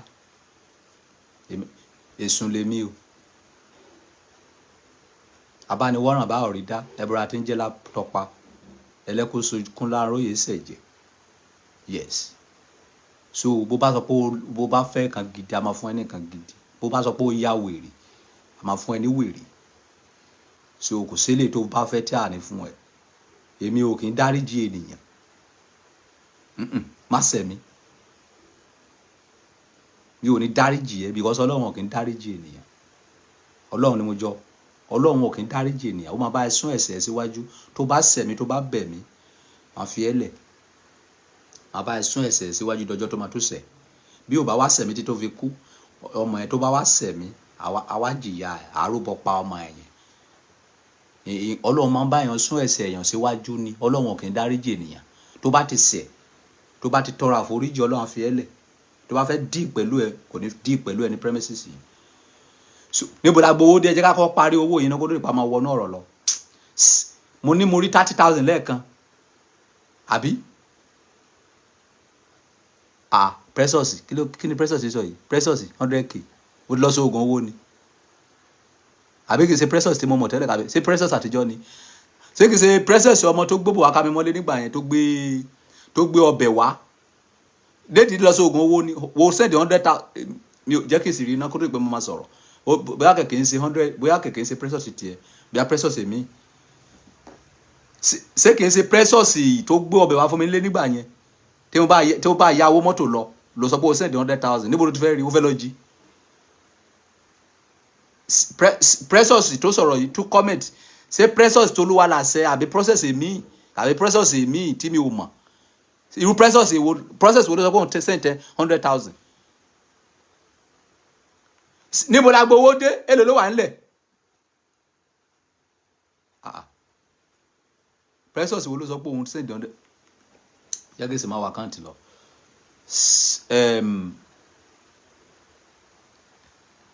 Precious 160 wọ́n ní 160 ti wà nílẹ̀ Ògúnrántí Olúṣọlá mo ti sọ fún yín wípé ìwọ tó bá mọ̀ pé o rí ṣe má máa send owó tálákà àwọn Bellylin àwọn Ebony la tó tiẹ̀ sọ̀rọ̀ owó tálákà kì í ṣe ìwọ tí ò tí ì yó ìwọ tó send 300 ìwọ tó send 3,000 yín nísìn so sure wípé 10,000 wà lákàntì ẹ̀ kàbó ló ń believe ìwà ẹ̀sùn òfò táwọn pastor ń ṣe fún ẹ wípé tó bá mú last money ẹ tó bá fi sóore Ọlọ́run á máa bùkún fún ẹ. Ebi á lù ẹ́ pa. Don't ever believe that stupid preaching. Oore wà fún àwọn tí ó ní agbára láti ṣe. Oore ò sí fún ẹni tó ń làkàkà àti ṣe. Don't believe that stupid preaching. I tell you 24/10. Wípé if you tó bá ní 1,000 lọ́wọ́, tó bá mú 1,000 tó fi ṣe oore, Ọlọ́run á wá san oore míì fún ẹ. Ebi á lu ayé ẹ fọ́. Má gba irú kan bẹ́ẹ̀ yẹn gbọ́. Ẹni tó bá ní agbára ló máa ń ṣe oore. Bíbélì sọ̀rọ̀. Bíbélì sọ̀rọ̀. Ó ní má ṣe fa ọwọ́ ire sẹ́yìn kúrò lọ́dọ̀ aládùúgbò rẹ nígbà tó bá wà ní agbára rẹ láti ṣe. Kò ní kó by force ara ẹ ṣe. Ìwọ tó send 3,000 nísìn, tó bá ti mọ̀ wípé owó tó wà lákàntì ọjọ́ 10,000, send the receipt yìí sí mi, màá fún ẹ ní 10,000 kó lọ fi jẹun. Ọlọ́run ò dá ọba Solomoni kó wá tàn yín, kó wá ní yín lára. Torí 3,000 tó send yín nísìn, tó bá di lálẹ́ tó bá fẹ́ ra nǹkan tó bá rẹ̀ rà, ká ní pé mo dẹ̀ mọ̀ lẹ́ẹ̀kan yẹn, mi ìbá dẹ̀ fún wọn ní 3,000 yẹn o. Ó ti tó kó bá ara ẹ. Ọlọ́run ò rán ẹ. Okay, tó bá mọ̀ pé wọ́n ló send 3,000, tó mọ̀ pé ẹlòmíì láhùn o, tó bá mọ̀ pé wọ́n ní pé o kàn ya láhùn wípé kò kàn send 3,000, wọ́n free o. But my expectation is, tá bá sọ wípé a fẹ́ fún àwọn tálákà lówó, ìwọ tí o bá lè avoid 5,000 naira with confidence, láì tẹ̀ ní rántí wípé o fún èèyàn lówó, má dá sí. Eléyìí yàtọ̀ sí ṣọ́ọ̀ṣì tó máa sọ fún wípé anybody kó máa mú wá fólúwa. No, àwa sóore níbí ni. Ẹni tó bá dẹ̀ ní ló máa ṣe. Ìwọ tí o bá ní, má by force ara ẹ láti ṣe. That is the key. That is what I'm telling you here. God bless you. So ẹnìkan ti fún wa ní 3,000. Ògúnrántí Olúṣọlá, tó bá jẹ́ wípé o ò ní tó fi wá ṣe eléyìí, Ọlọ́run á pèsè fún ẹ. But ìpèsè yẹn ni wípé kó send the receipt sí mi kí fún ẹ lówó yẹn padà. Àìjẹ́ bẹ́ẹ̀ bí á lò ẹ́ pákọ́lọ̀ tún pèsè fún ẹ. But tó bá jẹ́ pé aláwọn ni ẹ́, nínú ọ̀pọ̀ tó ní ló fi send 3,000. Ẹ̀mí àwọn Ọlọ́run á gbà kó nínú ayé ẹ. Ẹ̀mí tó lè máa fi fún èèyàn ní 5,000, 10,000, 1 million, ọ̀ràn jogún ẹ̀ fún ẹ. Wàá rí bá ti ṣe wàá rọ́nà gbégbà. God bless you. Owó yẹn jẹ́ èlò bẹ́ẹ̀ yẹn. 163 kọ́ nìyẹn. Sí ẹ̀yin tẹ́ ń kọ́ sí ó ti sú yín ni. Owó yẹn jẹ́ èlò báyìí. So ti sú yín ni. Okay, God bless you. 163.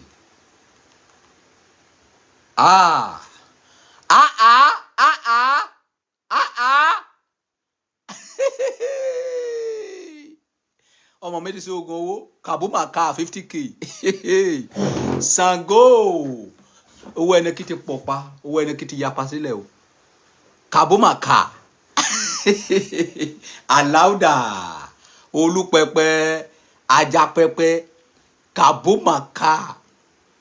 Tó ń yáwó ilé l'Amẹ́ríkà tó jẹ́ wípé ìyàwó mi ló sanwó ilé fún, ó send 50k. Kabuma ká. Ọlọ́run tó dá ẹ lọ́lá, a máa rántí gbogbo tálákà sí rere. Gbogbo tálákà ayé, orí gbogbo tálákà ayé á máa gbé ẹ. Wàá máa rí bá ti ṣe, wàá máa rọ́nà gbégbà. Ìlú tí o wà yìí, wàá máa kẹ́rù wá. Kabuma ká.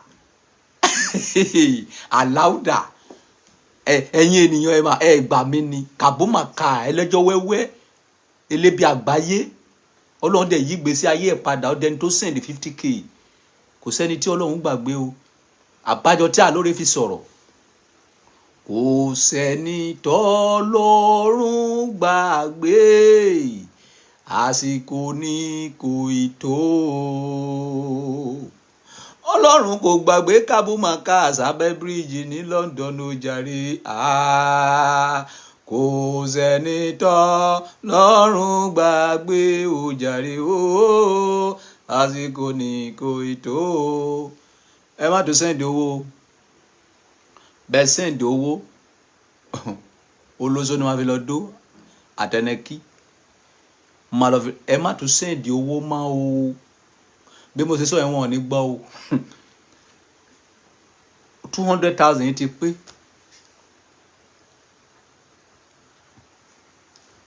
Ẹni owó tó bá wọlé nísìn, mo máa lọ fi dóbò ní o. màá lọ fi mẹ́nẹ́ kí ni o ẹ má tún send owó bí mo ṣe sọ ẹ̀wọ̀n ní gbọ́ wọ́n máa send owó lọ ni o ẹ má wòran o oògùn ti mú wọn kì í gbọ́rọ̀ bọ̀rọ̀ o má tún send owó 200 ti pé o ó ti tún lé 13k o but àwọn aláàtì kan tó ń wọlé báyìí wọn ò gbọ́ nǹkan tí mo sọ o màá lọ fowó yín dóbò ni o ọba àgbáyé ò kí ń purọ́ o reality làwa ń sọ o bó jẹ́ 1 million lẹ send lé lórí máa lọ fi dóbò ni o mi ò rán yín níṣẹ́ o má tún send owó mọ́ owó àwọn tálákà ti pé o ẹnìkan péré tó lè send owó níbí yìí òun ni Rolex Godson òun nìkan ló lè send owó because ó ti pẹ́ tó ti fún mi lówó mọ́ yes Rolex Godson ní lè send owó wípé ọba Solomoni lọ tẹ́ra ẹsẹ̀ afẹ́fẹ́ rere ní òpin ọ̀sẹ̀ kó lọ sí fàájì yẹn ọ̀tọ̀ anybody má tún send owó máa wòran o kẹ́lẹ́ mọ̀ pé oògùn ti mú wọn o ẹlòmíì tún send owó Alamu Bọ́lá ó ti send 10,000 wà Rolex ti sọ pé coming soon Ọlọ́run babaláwo tó so oògùn yìí fún mi wọ́n máa ṣe lábẹ́sẹ̀ lódùmarè Alamu ó ti fún mi ní 10,000 o Alamu wàá rí bá ti ṣe wàá rọ́nà gbégbà gbogbo àdáwọ́lé ẹ ayọrí sí eré jọ Precious yìí wá sókè náà mo fẹ́ mọ Precious tó jẹ́ 10,000 ẹ má ka oye tó ti lé o kẹ́lẹ̀ mọ iye tí fẹ́ fi dó lóṣòlé ni o tí fẹ́ fi mọ́ ma o 10,000 tó lé o jẹ́ èlò ló lè yẹn ẹ má calculate ẹ o ẹ̀wọ̀n pa Solomon ní parọ́ kẹ́lẹ̀ mọ̀ wípé 20 sum ni máa ṣe lé ní 20 sum ni máa ṣe lé ní yìí 20 sum ẹ má wo mo ní kó má send owó mọ́ o oògùn ti mú wọn gbọ́ nǹkan kan o wọ́n sì send owó lọ náà ni o wọ́n sì send ẹ lọ náà ni o wọ́n sì send ẹ lọ ní o ẹ má send owó má ti fẹ́ wọnú ọ̀rọ̀ mo fẹ́ wo iye tó le My Niger Enterprises o tún send 10,000 o wàá rí bá ti ṣe wàá rọ́nà gbégbá o ò ní tọrọ jẹ ò ní tọrọ mú o gbogbo àdáwọ́lé ayọrí sí rere o gbogbo orí tálákà àgbáyà gbà ẹ o gbogbo àwọn ọmọ hookup tí bá fowó yín gbélé ní tàbá ṣe ń ṣe lọ tó inú wọn bá ṣe ń dùn inú tí yín náà máa dùn o God bless you o ó jẹ́ èlò 233 kẹ́lẹ̀ mọ̀ pé oògùn ti mú wọn kì í sojú lásán Olúwatóbi Bọ́lá hàn ó tún send 25,000 o gbogbo yín pátá lọ gbọ́ ìgbà tí mo pariwo wípé owó yín ti pé ẹ má tún send owó o ṣùgbọ́n oògùn ò ní jẹ́ kẹ́ gbádùn o oògùn ni kì í sojú lásán kí ni màmá tiẹ̀ ni pé kó send díẹ̀ kó sáì send díẹ̀ kó send díẹ̀ àṣìṣe débẹ̀ ni kì í sojú lásán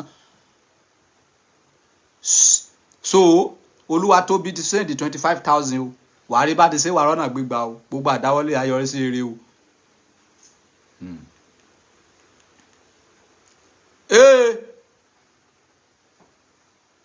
ta ló ṣe àwọn arábìnrin báyọ̀ Ọlọ́run oògùn lélẹ́yìí wọ́n ní Hennessy money done sir God bless you Rolex all the thing you lay your hand upon are prospered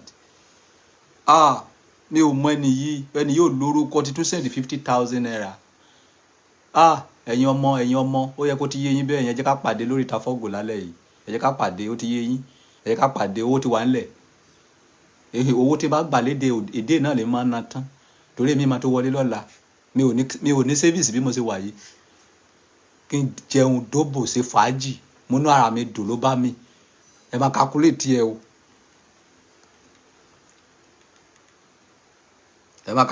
ẹ o Balógun Precious ó fún wa ní 10,000 o oògùn ni oògùn ẹ wọn ò tí ì dúró o wọn ò tí ì dúró wọ́n sì ń send ẹ lọ ní o Balógun Precious ó tún send 10,000 o ó di èlò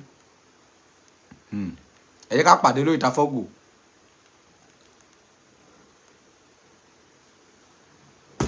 wọ́n ti bà mí jẹ́ Rolex ó ti send 100,000 ó ti tó it's okay jẹ́ kí n yọ owó àkáǹtì kúrò níbí oògùn yìí ti fẹ́ máa ṣiṣẹ́ jù jẹ́ kí n yọ àkáǹtì yẹn kúrò níbí anybody bá tó send owó fún mi èpè ni o ẹ má jo gbogbo oògùn yẹn tán lé nìyí on pin anybody má tó send owó mọ́ ó ti tó kélé ó ti tó lé nìí Ọlọ́run mo tún yọ àkáǹtì kúrò oògùn tó mú bẹ́ẹ̀lì lẹ́nu ó tún pín àkáǹtì gé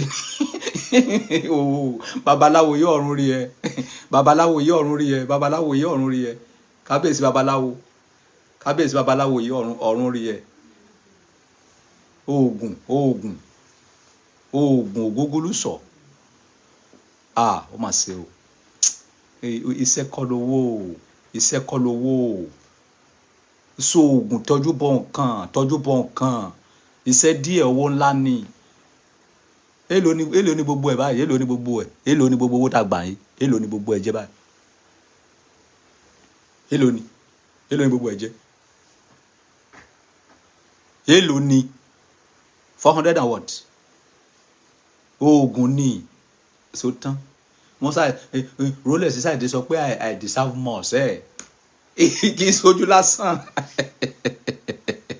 I deserve more ó dáa ẹ ká wá ṣe báyìí gbogbo ẹ̀yin tẹ́ sanwó àwọn tálákà lẹ́ni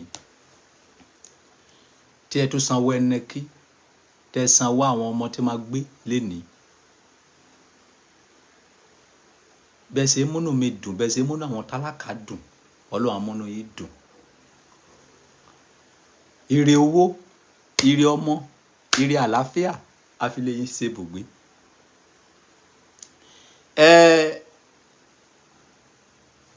omi òkun òkè máa ráwọn omi òkun òkè ń ráwọn ẹja ní ráwọn ohun rere nínú ayé yín ẹ̀rí bá ti sí ẹ̀rọ náà gbégbà tẹ́ bá ṣe ń lù báyìí wọ́n máa dún ni ní tọrọ jẹ God bless you so àti ṣe tèmi ẹ má gbàgbé pé mo sọ fún yín pé a fẹ́ wọnú igbó lọ àwọn èèyàn gbọ́dọ̀ jọlá íńtánẹ́ẹ̀tì àwọn ìlú kéékèèké kéréje a fẹ́ wọnú ẹ̀ lọ a fẹ́ lọ help àwọn ènìyàn ìwọ tó bá mọ̀ pé o fẹ́ pẹ̀lú group o lè jẹ́ ká mọ̀ ẹlòmíì kẹ́ ò like group but tá bá ti ń ṣe gbogbo ilẹ̀ máa rí lórí íńtánẹ́ẹ̀tì àwọn tó bá ti need help yẹn a máa gbé fún yín nǹkan tó bá mọ̀ pé fẹ́ ṣe fún ẹ sọ tẹ́ bá dẹ̀ ti ń ṣe lẹ́sẹ̀kẹsẹ̀ làwọn máa drop ẹ gbogbo kan ọba Solomoni wait and get ni mi ò èdè kákan sọ kákan lọ tọ́jú owó kan síbi kan ná wà ní owó kan mi ò kì í save owó pààna tán lẹ́sẹ̀kẹsẹ̀ ni owó tẹ́ send lé ní báyìí mo máa ti gbowó gan lé nìyí so bẹ́ẹ̀ lè fún mi ní 200,000 àti 18,000 tó lé gbogbo owó tí mo gbà lé ní nísìnyí tó jẹ́ tọ̀dọ̀ mi is 418,000 yẹn èlò ni mo máa ń gbé hook up yẹn ná 30,000 ọmọ mélòó nìyẹn ọmọ mélòó how many sub mo máa bá wọn increase ẹ lẹ́ni mo máa bá wọn increase 30,000 sí 50k ọmọ mélòó nìyẹn máa gbé ọmọ mélòó kàbúmàkà ọmọ mélòó bá mi wá calculate ẹ ọmọ mélòó nìyẹn máa gbé ọmọ mélòó ọmọ 13 àbí èlò ta ló pè ọmọ mélòó nìyẹn máa gbé ọmọ mélòó ọmọ mẹ́jọ a máa rẹ ẹnẹkí o a máa ra pepper soup a máa rẹ ẹja mo máa gbé ẹnẹkí bíi páàkì méjì please tell Belinda to what Ajíbọ́lá so bó ṣe ń tààpù látara sí pé oríṣi èmi máa pé oríṣi nígbà tó lọ dé Ìgò so Ìgò tálákà ló dé it is a pity so oríṣi èmi rò pé oríṣi ni ok ẹ jẹ́ ká ṣe báyìí ẹ jẹ́ ká dá èèyàn kan lọ́lá nínú owó yẹn ọba Solomon jẹ́ ká dá èèyàn kan lọ́lá nínú owó yẹn ẹnìkan ò kì í jẹ́ kí lè fẹ́ ìwọ wo ló mọ̀ wípé o pass through kankan tí ò wọ́n jù má purọ́ o kó send request ká gbé wá sókè jẹ́ ká dá èèyàn kan lọ́lá ibi ìkọ́ tẹ́ máa fowó ṣe nìyẹn bó ṣe máa gùn mí nìyẹn èmi ò kì í kówó jọ kí n fẹ́ fowó sí káìra pa owó olóburúkú lówó mi ò kì í save owó bí mo ṣe wà yìí tó bá ti wọlé kí n ná kí sóore ni bẹ́ẹ̀ fún mi ní 1 billion mo máa fi sóore ni kò sí kan tó fẹ́ fi ọmọ jìbù sí mi ò kọ́ mọ́ ṣàn ìbí ẹ̀rí ilé tí mo ń gbé ààrẹ owó fi kún o ẹ̀rí sílì tí mo ń gbé but iná mi ò kì í fi ìyá iná jẹra mi àti network ẹni ilé tẹ́ bá ti rí mi máa bá iná níbẹ̀ 24 hours iná network mi ò fi jẹra mi but mi ò rówó fi kún lé but mo fẹ́ sóore nísìnyí ó yá ẹ máa comment kí wọ́n ẹnìkan tó need help nínú yín ká sóore fún but wà dáhùn question ẹnu abo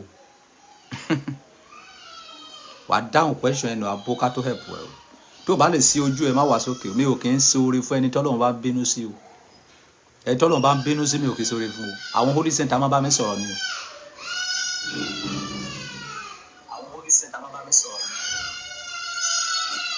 àìnú àkílọ̀ máa yẹwò kó àwọn méjèèjì kó lọ jù wọ́n sẹ́yìn kúnlé tí bá tún gbọ́ pó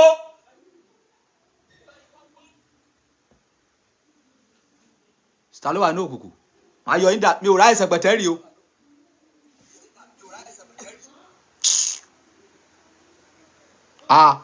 ẹ wọlé síwájú mi ẹ lọ wà ní òkùnkùn máa wù ẹ spiritually máa wù ẹ physically kí tún sóore fún ẹ mi ò kí sàdé sóore fún èèyàn wo lè béèrè 1,000 lọ́wọ́ mi kí n má fún ẹ kéèyàn kan béèrè 50,000 lọ́wọ́ mi kí n fún bí mi ṣe ń operate nìyẹn má sóore fẹ́ni tọ́lọ́run bá bínú sí tó bá sóore fẹ́ni tọ́lọ́run bá bínú sí olùgbàdì ayé wàá wo ẹnìyẹn dáadáa wàá béèrè àwọn questions kan lọ́wọ́ ẹ̀.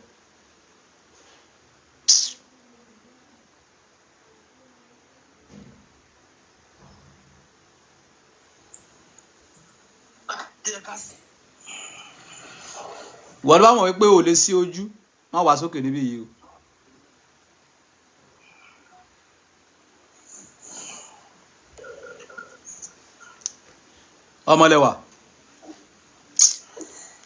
ọmọlẹ́wà náà ní network.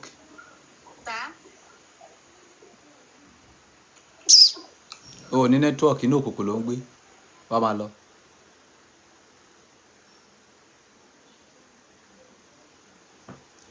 o ní network inú òkùnkùn ló ń gbé.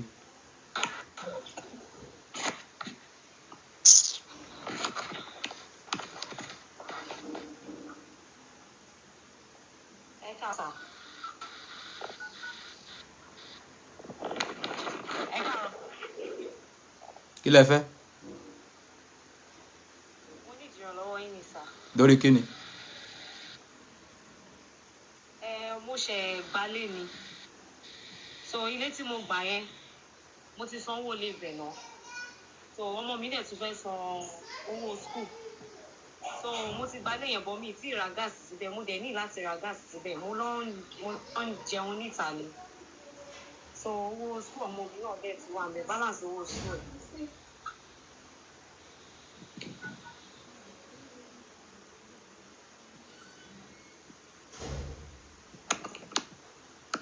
Hello sir. èlò lẹ wá ní ìdìbò báyìí. 30K ni mo ní ìdí sà. èlò. 40,000 sà. 30,000. kí ló lè gbọ́ fẹ́ fi 30,000 sí. mo fẹ́ ra gas mo dẹ̀ fẹ́ balance owó school ọmọ mi. bàbá ọmọ náà ńkọ́. ó wà á símọ́ ni. ìwà yín ò jẹ́ kẹ́ gbélé ọkọ yín. rárá sà o.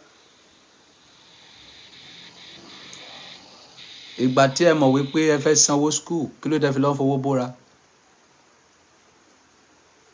mi ìbóra o mo pupa ní o. ṣé pupa ní mí sà. ẹ lè ṣépè pé ẹ bóra. mi ìbóra o mọ́mì mi gan wà lẹ́gbẹ̀ẹ́ mi kọ́nà mọ́mì mi ni mo mú o mi ìbóra sà. ẹ kàn tọ́pù ẹ̀ díẹ̀ ni. ojú mi rè sà mi ìbóra. ẹ ṣú ọpẹ́ ẹ bóra. rárá sà o.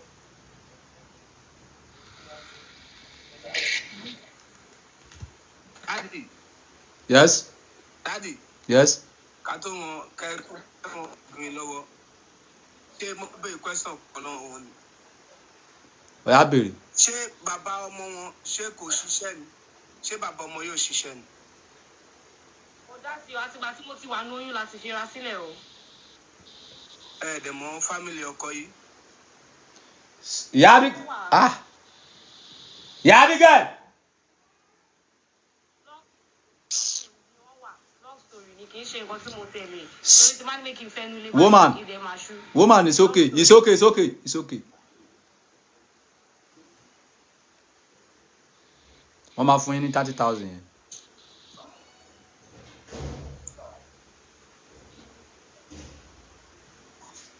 Àwọn tọ̀run ti ju test lóyún ẹ ti pass the test. Wàá send owó fún woman. Àkáǹtì fóònù. Gbogbo fóònù mò ń lò. Kí ni mo lè ṣe yìí o? Kí ni mo lè ṣe yìí o? Ó ṣe send ní smartphone. Kọ́kọ́ test yẹn náà bẹ́ẹ̀ máa lọ. Àwọn tọ̀run ti test yẹ. Test tí mo ṣe fún yín. Test tí mo ṣe fún yín. Òun ni Eli ṣe fún Anna lọ́jọ́ kìíní àná. Tó sọ fún yín pé ìwọ obìnrin ìgbà tí Anna lọ síwájú Olúwa tó bẹ̀rẹ̀ sí gbàdúrà pé òun nídìí ọmọ. Eli àlùfáà dé ó sọ fún yín pé ìwọ ọlọ́tí yìí get out. Bíbélì kọ kàrà ó sọ̀rọ̀. Eléyìí tó yẹ kí arábìnrin yẹn kó sọ̀rọ̀ kó bú wòlíì yẹn. Ó ní Olúwa mi. Ó ní èmi jẹ́ obìnrin oníròbìnújẹ́ ọkàn. Má ṣe kà mí mọ́ àwọn ọmọbìnrin Bélíálì. Aláùdà Bíbélì sọ wípé Élì padà sínú ẹ̀mí. Ó ní máa lọ láyà tàlàáfíà kí Ọlọ́run Ísírẹ́lì kó mú ìbéèrè ẹ̀ṣẹ̀. Torí wípé ẹ pàṣẹ àdánwò tí mo fún yín. Ó la máa ṣe fún yín lówó yẹn. Tàbá máa tó wá fún yín lówó yẹn. A ò ní wá fún yín ní 30,000, a máa fún yín ní 50,000 naira. Ẹ ṣé gan sà, ẹ ṣé sà, God bless you sà. Ẹ ṣé gan sà. Ẹ má tí ì dúpẹ́ ẹ tì rí owó tẹ́ fẹ́ dúpẹ́ lé náà. Torí mo lè sẹ́ǹjì máa dì mí, mi ò dà, èsùn lé mi. Ẹ bá ti rí lákàntì yín ní kẹ́ tó máa sọ̀rọ̀. Ṣé wo rí sí? Ẹnìkan jáde wá tó lè máa bá mi send owó yìí sí wọn. Tàbá ti parí program máa lè send gbogbo ẹ̀sẹ̀ lẹ́ẹ̀kan náà. Ẹnìkan wá ta ló wà ní comment section tó lè máa bá mi send owó yìí fún wọn. Ta ló wà ní comment section tó lè wá sókè tó máa bá mi send owó yìí. Gbogbo fóònù mò ń lò tó yẹ kí n fi ṣe transaction yìí. Ọba 30 BG wà ní comment section. Ṣé 30 BG? Bẹ́ẹ̀lì ṣe okay. Yẹ ká gbé bẹ́ẹ̀lì wá sókè.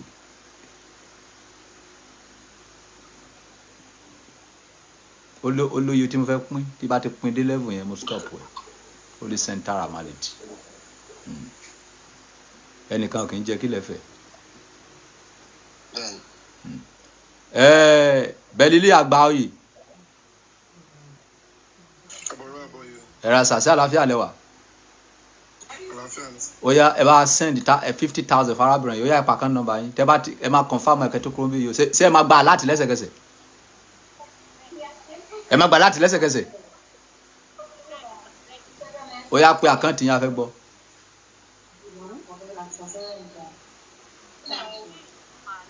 Ìyá yìí village people ti tún tẹ̀lé yín débi ìyá ọgbọ́n yín mọ̀. Níbo lẹ tún gbé fóònù sí? Mo ní 611. Kí lorúkọ báǹkì yẹn? Opay àbí?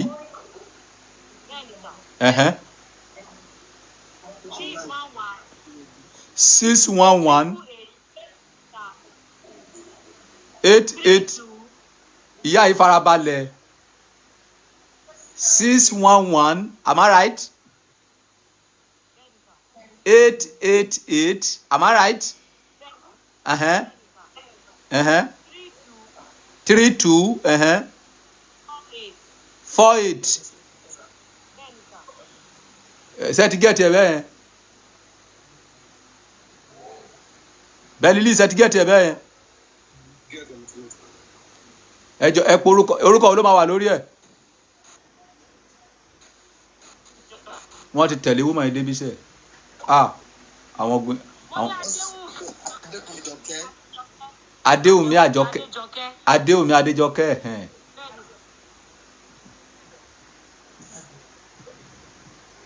ebi wo ṣe mọ kàbọ ṣe ṣe. Yes. mo fẹ́ bá wọn àdé 20,000 sí. Holy Center kákáká lójú ogun lé òrómì ẹ̀yẹ sódò òkè onílé kerewu àjàmọ́dò òkè ó dá mi lójú wípé owó yẹn máa pé 100,000 àwọn ọmọ mi máa sì àwọn ọmọ mi kan wà ní kọ́mẹ́sẹ̀ tí wọ́n máa fún ẹ lówó sí wo ti pass àdánwò nǹkan tí mo jù fún ẹ yẹn I don't understand Belili how am I to do it ẹ máa send díẹ̀ sí wọn tẹ́ bá ti send owó yẹn sí wọn tàbá tí wàá parí program ẹ kàn send account number yẹn sí mi màá kàn send owó yẹn fún yín direct ni. ọba báńkì wo ni mà. ó pè ní.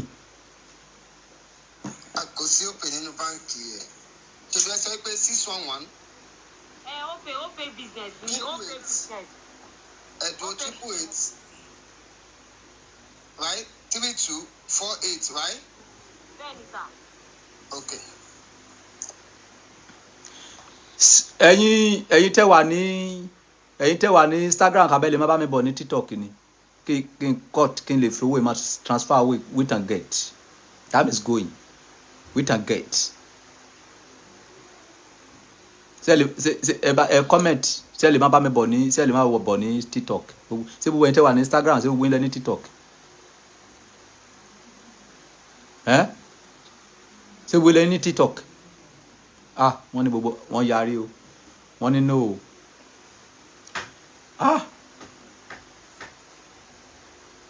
ká ní pé gbogbo yín lẹ ní TikTok ṣe máa ní kẹ́ máa bọ̀ ní TikTok so that máa lè fi fóònù yín máa ṣe transaction yẹn wait and get ṣé ó ti lọ ní. mo fẹ́ transfer láti ọ̀pẹ̀ mi sí láti pàmpẹ̀ mi sí ọ̀. Do it now doing it now ṣé ẹ ti rí alert woman ẹ ṣe ti rí alert.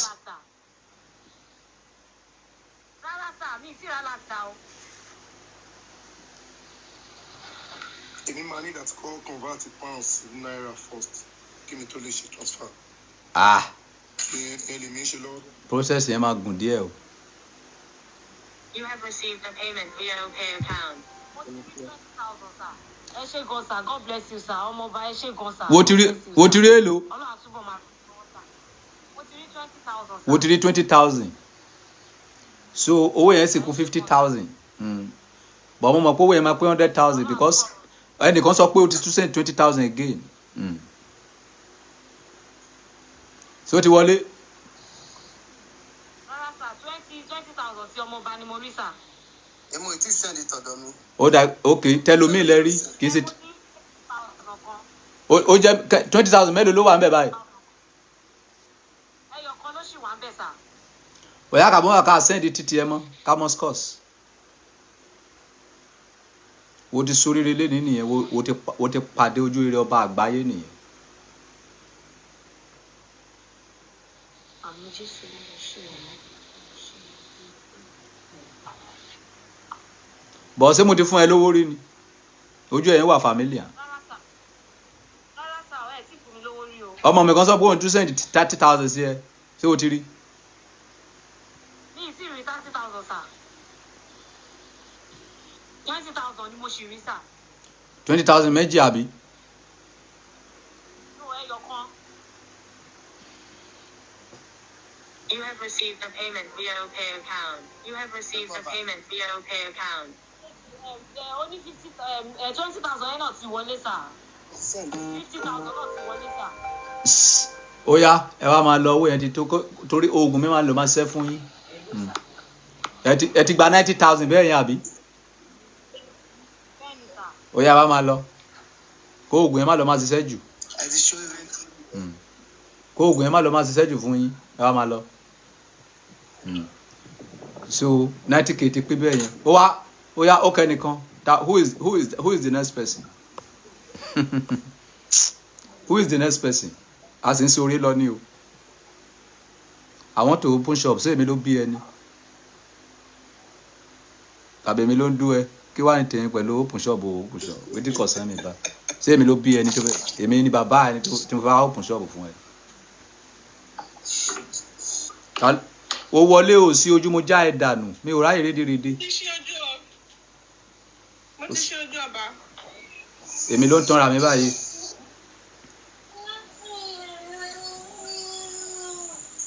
kí ló ṣẹlẹ̀ kí la rí gbọ́ kí lẹ fẹ́. ẹni pé ẹ̀yin ṣe give away náà nítorí ẹ̀ mo ṣe wọlé.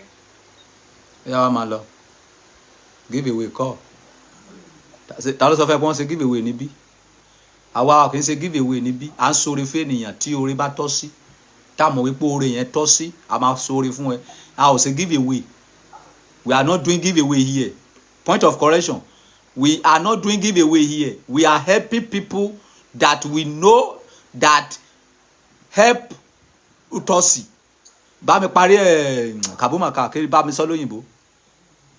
My daddy is helping people that cannot help themselves. ṣé bí mo ṣe sọ fún ẹ nìyẹn ta ló rán ẹ ní gbogbo yẹn mo ń sọ jẹ́ kí n tún padà sọ mo ń sọ oore fún àwọn tí mo mọ̀ wípé wọ́n nídìí oore yẹn kì í ṣe kákànṣáde máa sọ oore àwọn tó oore tọ́ sí àwọn tó nídìí ẹ̀. My papa dey help people wey be say they need help. So wey be say lo lọ kọ́ ní school wey be say lo lọ kọ́ ní school mo waste owó mi jẹ́ ká wo ọkùnrin kan kó má bàa dàbí pé òbò nìkan là ń ṣoore fún jẹ́ ká wo ọkùnrin kan láàrin wọn bẹ̀ jẹ́ ká wo ọkùnrin kan tí sápá ti fẹ́ bà ayé ẹ̀ jẹ́ nínú wọn jẹ́ ká wo ọkùnrin kan jẹ́ ká wo ọkùnrin kan. Hello. Ọba ẹ̀ka sọ. Olówó lẹni tó sọ̀rọ̀ yìí náà. Bàbá yìí kò sáàyè eré níbí yìí. À ń sọ̀rọ̀ fáwọn èèyàn ni. Tẹ bá mọ̀ pé ẹ fẹ́ approve rẹ̀ lè send owó sákàǹtì mi 30 400 31 258. À ń sọ̀rọ̀ lọ́wọ́ kò sáàyè eré. Àwa ṣeré níbí yìí à ń sọ̀rọ̀ fáwọn èèyàn lọ́wọ́. Tá bá ti sọ̀rọ̀ tán àwa máa ṣeré. À ń sọ̀rọ̀ lọ́wọ́.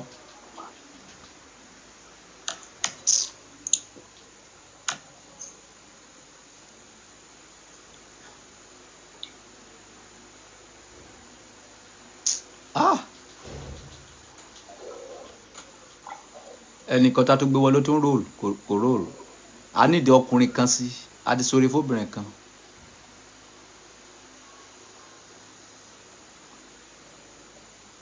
ọ̀rọ̀ Ọlọ́run yé ọ̀rọ̀ Ọlọ́run lágbára ọ̀rọ̀ Ọlọ́run yé bàbá yìí olówó ní ìnáwó. Ọba Solomoni. Ṣé fẹ́ wá fún wa lówó sí ìkọ́tà ń ṣe lọ́wọ́ yìí ni ṣé fẹ́ wá fún wa lówó ni. Owó kì í tó lówó ni. Ọlọ́run kábíyèsí Elédùmarè kàbúmàkà bá mi announce ìkọ́tà ń ṣe fáwọn èèyàn wọ̀nyí àkókò eré ọ̀tọ̀ sẹ́ẹ̀ bá mi announce kọ́kọ́ sọ ní English.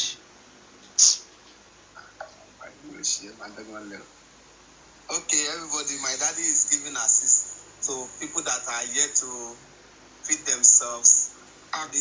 It's like him. Jẹ́ kí àwọn tó kàwé sọ̀rọ̀ jọ ó ti tó kíbi tó dé yìí ó yá abẹ́ lílé à ń gbọ́ yín. People who really need the help, people who really need it. If you know you are not in need of any help, you don't need to come up.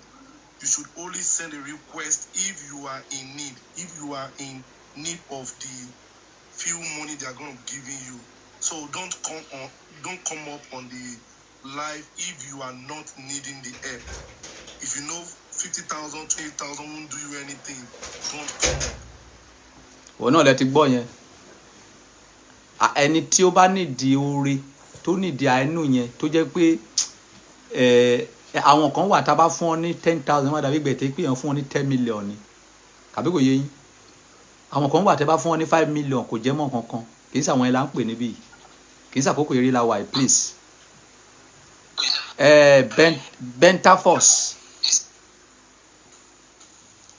Bentafos ẹ open camera yín.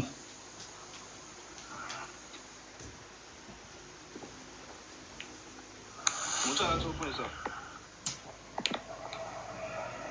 Ẹ káàárọ̀ sir.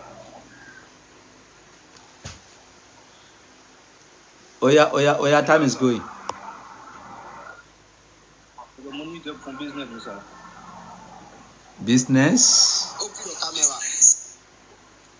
Yeah, mo try láti open camera yẹn kò open. Mo open restaurant, mo yẹ electrician dẹ̀ ni mi. Mo open restaurant sí Badagry. So. Káwá bá yín kọjá sínú ẹ̀. Hello sir.